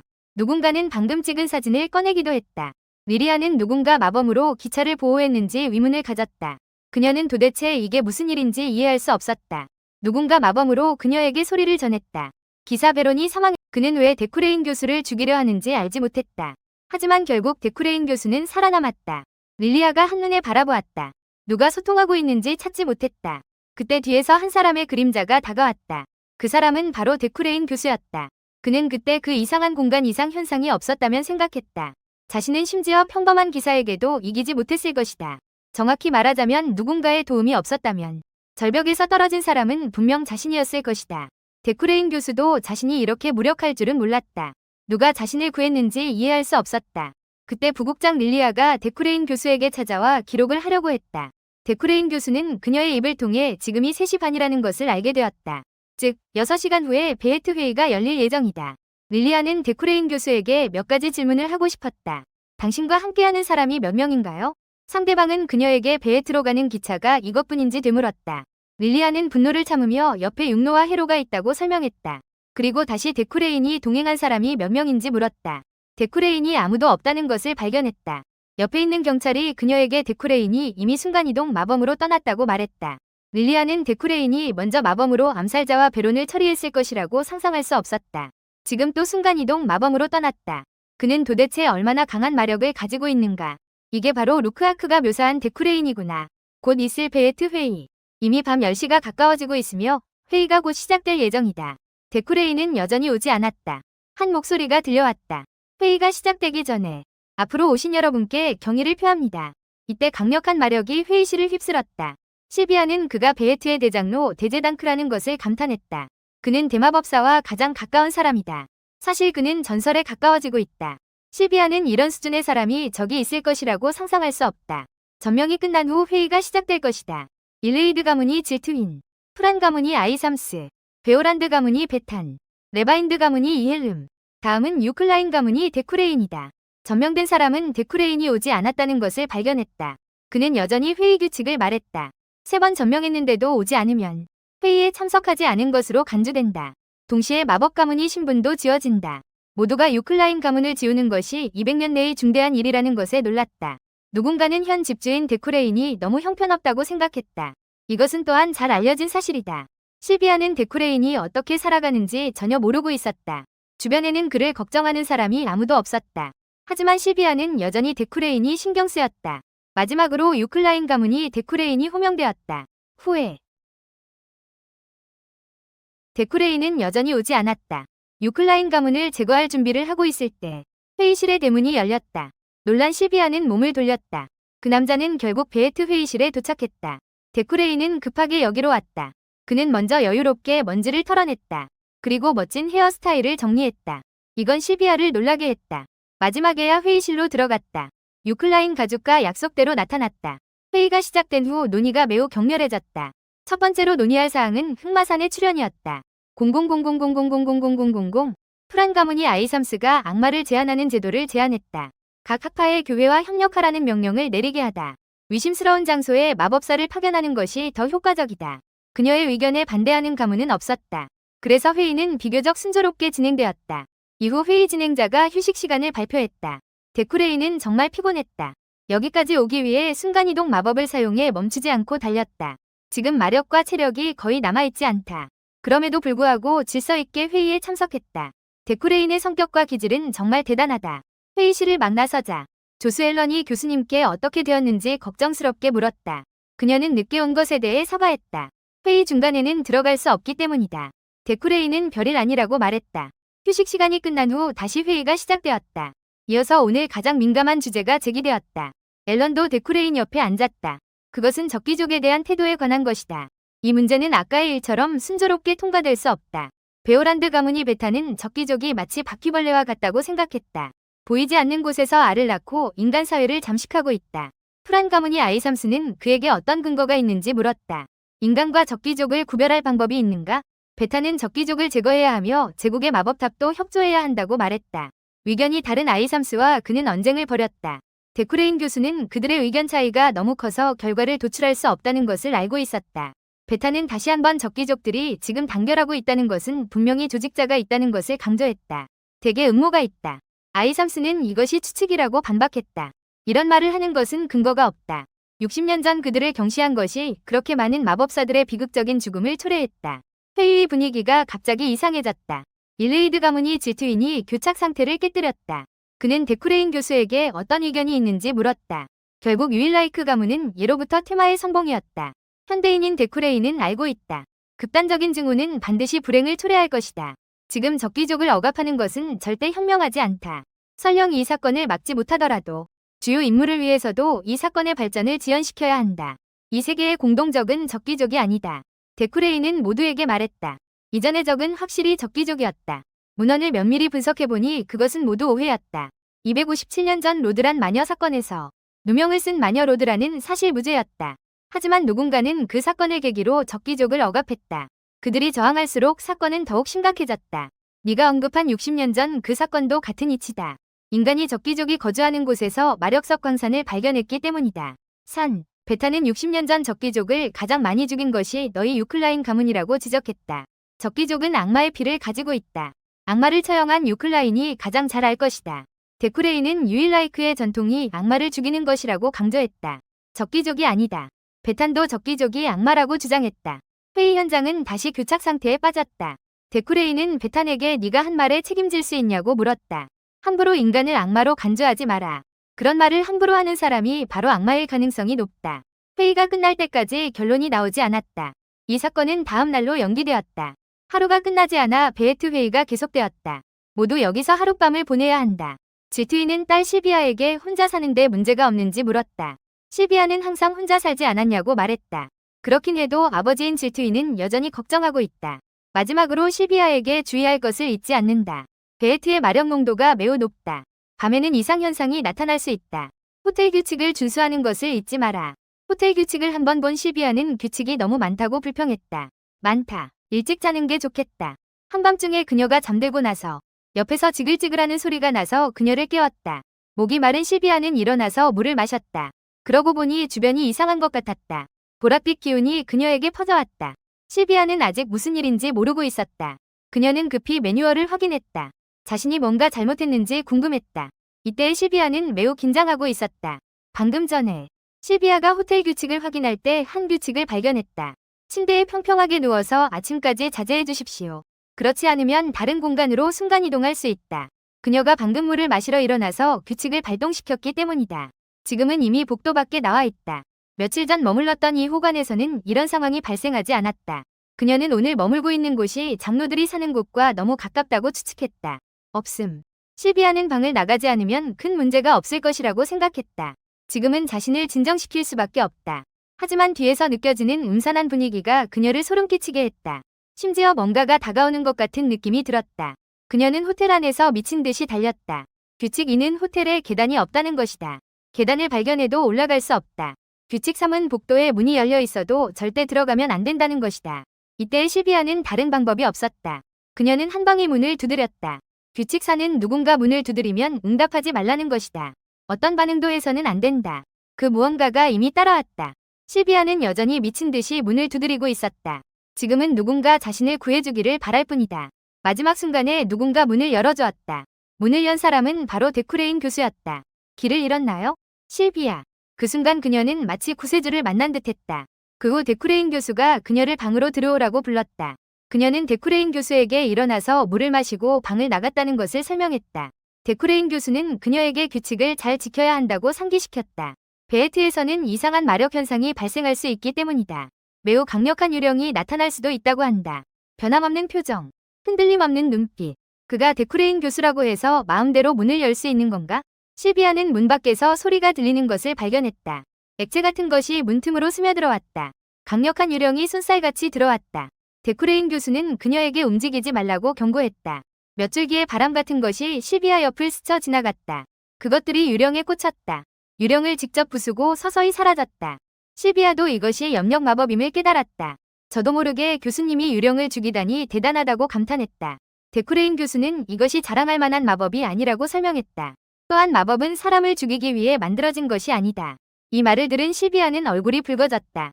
그녀도 불마법을 시연했다. 데쿠레인 교수는 그녀가 잘했다고 칭찬했다. 그 후 여러 가지 마법을 더 시연했다. 그러나 데쿠레인 교수는 한 번도 보지 않고 그녀가 잘했다고 칭찬했다. 이로 인해 실비아는 조금 불만스러웠다. 그래서 그녀는 일부러 한번 실수해보기로 결심했다. 데쿠레인 교수는 이 마법이 괜찮긴 하지만 마법진이 조금 불안정하다고 지적했다. 그래서 그녀는 자신의 약점이 무엇인지 물었다. 데쿠레인 교수는 그녀에게 이것은 스스로 천천히 고민해야 한다고 말했다. 실비아는 당신이 이전에 이블린을 가르쳤다고 지적했다. 데쿠레인 교수는 그것은 그녀가 스스로 배운 것이라고 설명했다. 실비아는 듣고서도 말이 나오지 않았다. 실비아, 너무 서두르지 마. 너에게는 시간이 있어. 노력만 하면 계속 성장할 수 있어. 너는 한 걸음씩 천천히 하면 된다. 왜냐하면 너는 이 세상에서 손꼽히는 재능을 가지고 있기 때문이다. 실비아는 다른 사람들의 칭찬을 이미 수없이 들어왔다. 심지어 듣는 것이 지겨울 정도였다. 하지만 데쿠레인 교수의 입에서 듣는 것은 이렇게 다르다. 그 후 실비아는 잠을 자기 시작했다. 데쿠레인 교수는 여전히 책을 읽고 있었다. 그는 옆에서 금빛이 번쩍이는 것을 알아차렸다. 이 금빛 광채는 점점 더 밝아졌다. 그래서 그는 그 빛을 따라 가까이 걸어갔다. 이것은 슈퍼부자의 기질의 기운이다. 이번에 베에트가 회의를 소집했기 때문이다. 여기서 희귀한 아이템을 얻을 수 있을지도 모른다. 그때 한 유령이 데쿠레인에게 달려들었다. 그러나 그는 전혀 반응하지 않았다. 20. 이 유령조차도 어찌할 수 없었다. 그 후 유령은 데쿠레인 옆에서 날아다니며 그를 겁주려 했다. 그러나 데쿠레인은 전혀 흔들리지 않았다. 그는 갑자기 발걸음을 멈추었다. 그리고 유령에게 근처에서 마력에 감싸인 아이템을 본 적이 있는지 물었다. 이 유령은 겁에 질려 울며 도망쳤다. 데쿠레인은 그가 왜 그랬는지 이해하지 못했다. 그러나 그는 곧 좋은 것을 발견했다. 데쿠레인은 반짝이는 보물을 주었다. 시스템은 정화된 나무 조각상을 얻었다고 알렸다. 이번에 나와서 좋은 것을 주었다. 문장이 정말 모였다. 금유진에서 데쿠레인으로 넘어온 후 끊임없이 연습하고 연구했다. 하지만 이 몸은 정말로 평범하다. 자주 장애물에 부딪힌다. 만약 이 나무로 마법 지팡이를 만든다면 힘을 많이 높일 수 있을 것이다. 장면이 전환되었다. 이때의 베에트 회의실. 더욱 고조된 분위기 속에서 회의가 다시 시작되었다. 베타는 적기족의 피 속에 마법이 흐르고 있다고 주장했다. 이것은 논란의 여지가 없는 사실이다. 그래서 그들은 악마라고 불린다. 데쿠레인은 반박했다. 만약 한 컵의 물에 소금을 넣으면 그것이 소금이라고 불릴 수 있을까? 데쿠레인과 베탄 사이의 치열한 언쟁. 회의실에 있는 많은 마도사들이 두려움에 빠지게 했다. 질투이는 데쿠레인이 적기족을 옹호하는 이유를 이해할 수 없었다. 원래 그는 적기족을 처치하는 쪽에 적극적으로 서 있을 것이라고 생각했다. 하지만 사실은 예상 밖이었다. 데쿠레인은 대체 무엇을 꾀하고 있는 걸까? 도대체 어떤 나쁜 생각을 하고 있는 걸까? 실비아는 모든 사람들이 아빠와 마찬가지로 데쿠레인 교수가 무언가를 꾀하고 있다고 생각하고 있다는 것을 이해했다. 그래서 그들은 적기를 감싸주고 있다. 하지만 그들은 모두 잘못 생각하고 있다. 데쿠레인 교수는 단지 사실을 진술하고 있을 뿐이다. 회의를 주재하는 사람도 더 이상 듣지 못했다. 두 사람을 꾸짖었다. 이렇게 계속 소란을 피우면 결과가 없을 것이다. 적기에 대한 사건은 다음 회의에서 다시 논의하자. 다음 사건을 바로 논의하자. 적기 이후의 사건은 매우 빠르게 진행되었다. 그렇게 며칠이 지나고 베에트 회의는 막을 내렸다. 화가 난 베탄이 데쿠레인의 어깨를 쥐고 화가 나서 떠났다. 데쿠레인도 주요 임무를 위해 이렇게 열심히 일하는 것이다. 데쿠레인 교수는 주요 임무를 위해 이렇게 열심히 일하는 것이다. 이후에는 더 많은 사람들과 적이 될 것이다. 다음 날의 베에트 상점. 그는 베에트를 떠나기 전에 여기서 지팡이를 만들 계획이다. 그는 아직도 번개나무로 만든 지팡이에 어떤 보조재료를 사용할지 고민하고 있다. 이때 앨런이 데쿠레인을 부른다. 그는 자신의 은인을 발견했다고 말한다. 그 은인 덕분에 무사히 여기까지 올 수 있었다. 데쿠레인도 그 사람을 알아본다. 그 사람이 바로 치안국 부국장 릴리아가 아닌가? 데쿠레인은 릴리아 부국장을 저녁에 초대하기로 결정한다. 그녀가 앨런을 무사히 여기로 데려온 것에 대한 보답으로 릴리아는 데쿠레인 교수에게 정중히 감사 인사를 한다. 비록 식탁에서 이런 말을 하는 것이 조금 쑥스럽지만 그러나 의무상 조사를 해야 한다. 당신과 함께한 호위기사 베로는 어떻게 되었나요? 그는 공격을 받아 사망했다. 데쿠레인은 간단히 설명한다. 그 후 세 사람은 식사를 시작한다. 릴리아는 뭔가 다르다고 느꼈습니다. 불과 얼마 전이 치안국 그녀는 적기족 루크아크를 신문하고 있습니다. 당신은 최악의 감옥이라고 불리는 곳에 갇히게 될 것입니다. 결국 그렇게 많은 무고한 마법사를 죽였으니까요. 이런 결말에 이르는 것은 당연합니다. 이의가 있습니까? 그러나 루크아크는 입을 다물고 말하지 않았습니다. 릴리아는 그에게 직접 능력을 사용하라고 했습니다. 루크아크가 웃었습니다. 결국 능력을 발동했습니다. 검은 기운이 퍼졌습니다. 하나의 눈이 위에서 나타났습니다. 마치 언제든지 그들 두 사람을 조준하는 것처럼. 릴리아가 탁자를 쳤습니다. 분노에 찬 질문을 루크아크에게 던졌습니다. 분명히 경솔하게 행동하지 말라고 했습니다. 왜 일족에 해를 끼치는 일을 해야 합니까? 루크아크는 그저 조용히 웃었습니다. 원래 당신을 죽일 계획이었습니다. 만약 당신이 적기족이라는 것이 발견된다면 적기족에 대한 여론을 억압하면 우세해질 것이다. 루크아크는 그렇게 해도 된다고 생각했다. 적기족은 제국에 남을 수 없다. 릴리아는 드러나지 않으면 괜찮다고 반박했다. 결국 적기족은 태어나는 순간에만 일반인과 다를 뿐이다. 루크아크는 적기족이 악마 같은 재능을 가지고 있다고 생각했다. 일반 인간은 이 점을 두려워한다. 릴리아는 그에게 왜 데쿠레인의 손을 대려 하느냐고 반문했다. 이미 유클라인 가문을 감시할 사람을 배치했다. 루크아크는 이것이 유클라인을 제거하려는 것이라고 생각했다. 릴리아는 일단 지켜보겠다고 말했다. 그가 계속 이렇게 악행을 저지른다면 죽이지 못할 것도 아니다. 루크아크는 그녀에게 그렇게 하지 말라고 했다. 데쿠레인은 진정한 귀족이다. 그를 죽일 필요는 없다. 이를 들은 릴리아는 루크아크가 바보라고 생각했다. 진정한 귀족이란 무엇인가?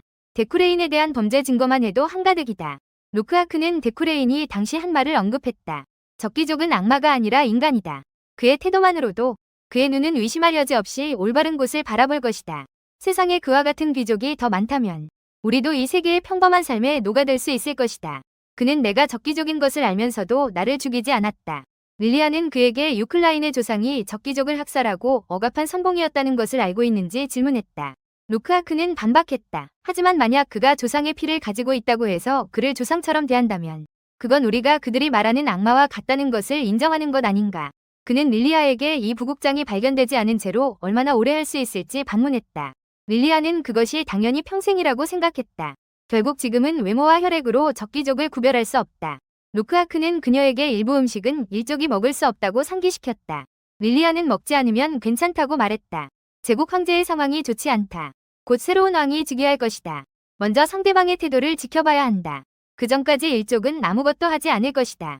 그래서 루크아크, 너는 그냥 감옥에 조용히 있어라. 데쿠레인과 함께 식사하는 릴리아. 데쿠레인이 진정한 귀족이라고 생각하지 않는다. 그저 극도로 무례한 녀석일 뿐이다. 그때 한 그림자가 이쪽으로 다가왔다. 릴리아는 술 냄새를 맡았다. 데쿠레인이 상대에게 무슨 일이냐고 물었다. 너와 할 말도 없다. 찾아온 사람은 바로 전생 그무진에서 창조된 캐릭터 이엘름이었다. 그는 데쿠레인에게서 몇 마디 듣고 싶다고 말했다. 이때 다른 쪽에서는 플라이아인 기사단이 있었다. 유리도 어떤 소식을 알게 되었다. 그녀는 아직 이 사실을 믿지 않았다. 베로는 데쿠레인을 호위하는 임무 중에 사망했다. 유리는 노기사에게 즉시 준비하라고 지시했다. 데쿠레인이 어떻게 설명하는지 들어봐야 한다. 방금 이엘름이 데쿠레인을 찾았다. 릴리아는 이 사람이 여기서 무엇을 하려는지 이해할 수 없었다. 술에 취한 이엘름은 그렇게 말했다. 당신의 회의 중 행동은 너무 예상 밖이었다. 전혀 이해할 수 없다. 데쿠레인, 왜 다른 마도 가문이 눈치를 봐야 하는가? 또 왜 적기족을 감싸주려 하는가? 데쿠레인이 적기족을 감싸주고 있다는 소식을 듣고 릴리아는 놀랐다. 당신은 예전에 적기족을 죽이고 싶지 않았나? 그들은 지상에서 살 자격이 없는 하등 종족이라고 말하기도 했다. 심지어 적기족을 비난하는 논문도 썼다. 지금도 그것이 대학에 남아있나요? 아니면 적기족을 대신해 노예로 연구할 생각인가요? 옆에 있던 앨런은 상대방이 너무 지나치다고 꾸짖었다. 데쿠레인은 입술을 닦으며 괜찮다고 말했다. 머리가 썩은 쓰레기. 이렇게 생각하는 건 이상하지 않다. 그가 이해할 수 없기 때문이다. 이엘름은 듣자마자 화가 났다. 하지만 그는 참았다. 내 연구 발표가 아직 6개월 남았다고 들었다. 아니면 3개월 남았던가? 내 그 비열한 짓이 언제까지 숨길 수 있는지 보게 해줘. 그렇게 말하고 그는 떠났다. 릴리아는 데쿠레인이 마도 가문과 정면으로 대치하면서까지 적기족을 감싸는 이유를 이해할 수 없었다. 그가 정말 그 데쿠레인인가? 루크아크가 말한 것이 진짜라고는 전혀 믿을 수 없다. 데쿠레인이 베에트를 떠나기 전에 가장 유명한 장인 중 한 명을 만나러 갔다. 그에게 지팡이를 제작해달라고 특별히 의뢰했다. 부가 임무 로크로의 지팡이가 완료되었다. 첫 번째 조건은 충분한 명성이나 악명을 쌓는 것이다. 두 번째 조건은 마음씨가 착한 선인이나 개과천선한 사람이다. 세 번째 조건은 로크로의 관심을 끌 수 있는 최고급 재료이다. 네 번째 조건은 그의 가게를 2번 이상 방문하는 것이다. 부가 임무를 완료하면 상점 화폐가 1 증가한다. 로크루는 매우 유명한 장인이다. 이전에 데쿠레인이 그를 방문한 적이 있었기 때문에. 그래서 이번에 그가 부가 임무를 수행하러 오자마자 바로 완료되었다. 제국으로 돌아가는 기차에서 매우 우연히 베탄과 같은 칸에 앉게 되었다. 베탄은 내내 자신의 저기를 전혀 숨기지 않았다. 다행히 큰 충돌은 발생하지 않았다. 긴 여정이 드디어 끝나가고 있다. 마지막으로 한 번 더 환승하면 돌아갈 수 있어요. 앨런은 드디어 눈 위 다른 경치를 볼 수 있게 되었다고 감탄했어요. 기차에서 막 내리자마자 유리를 만났어요. 데쿠레인은 그녀를 어떻게 대해야 할지 몰랐어요. 당신이 공격을 받았다고 들었어요. 괜찮다니 정말 다행이에요. 데쿠레인은 그녀가 베론의 소식을 들었을 것이라고 생각했어요. 이 일이 어떻게 전해졌는지는 모르겠지만 옆에 있는 유리 기사단 사람들이 여전히 이야기하고 있었어요.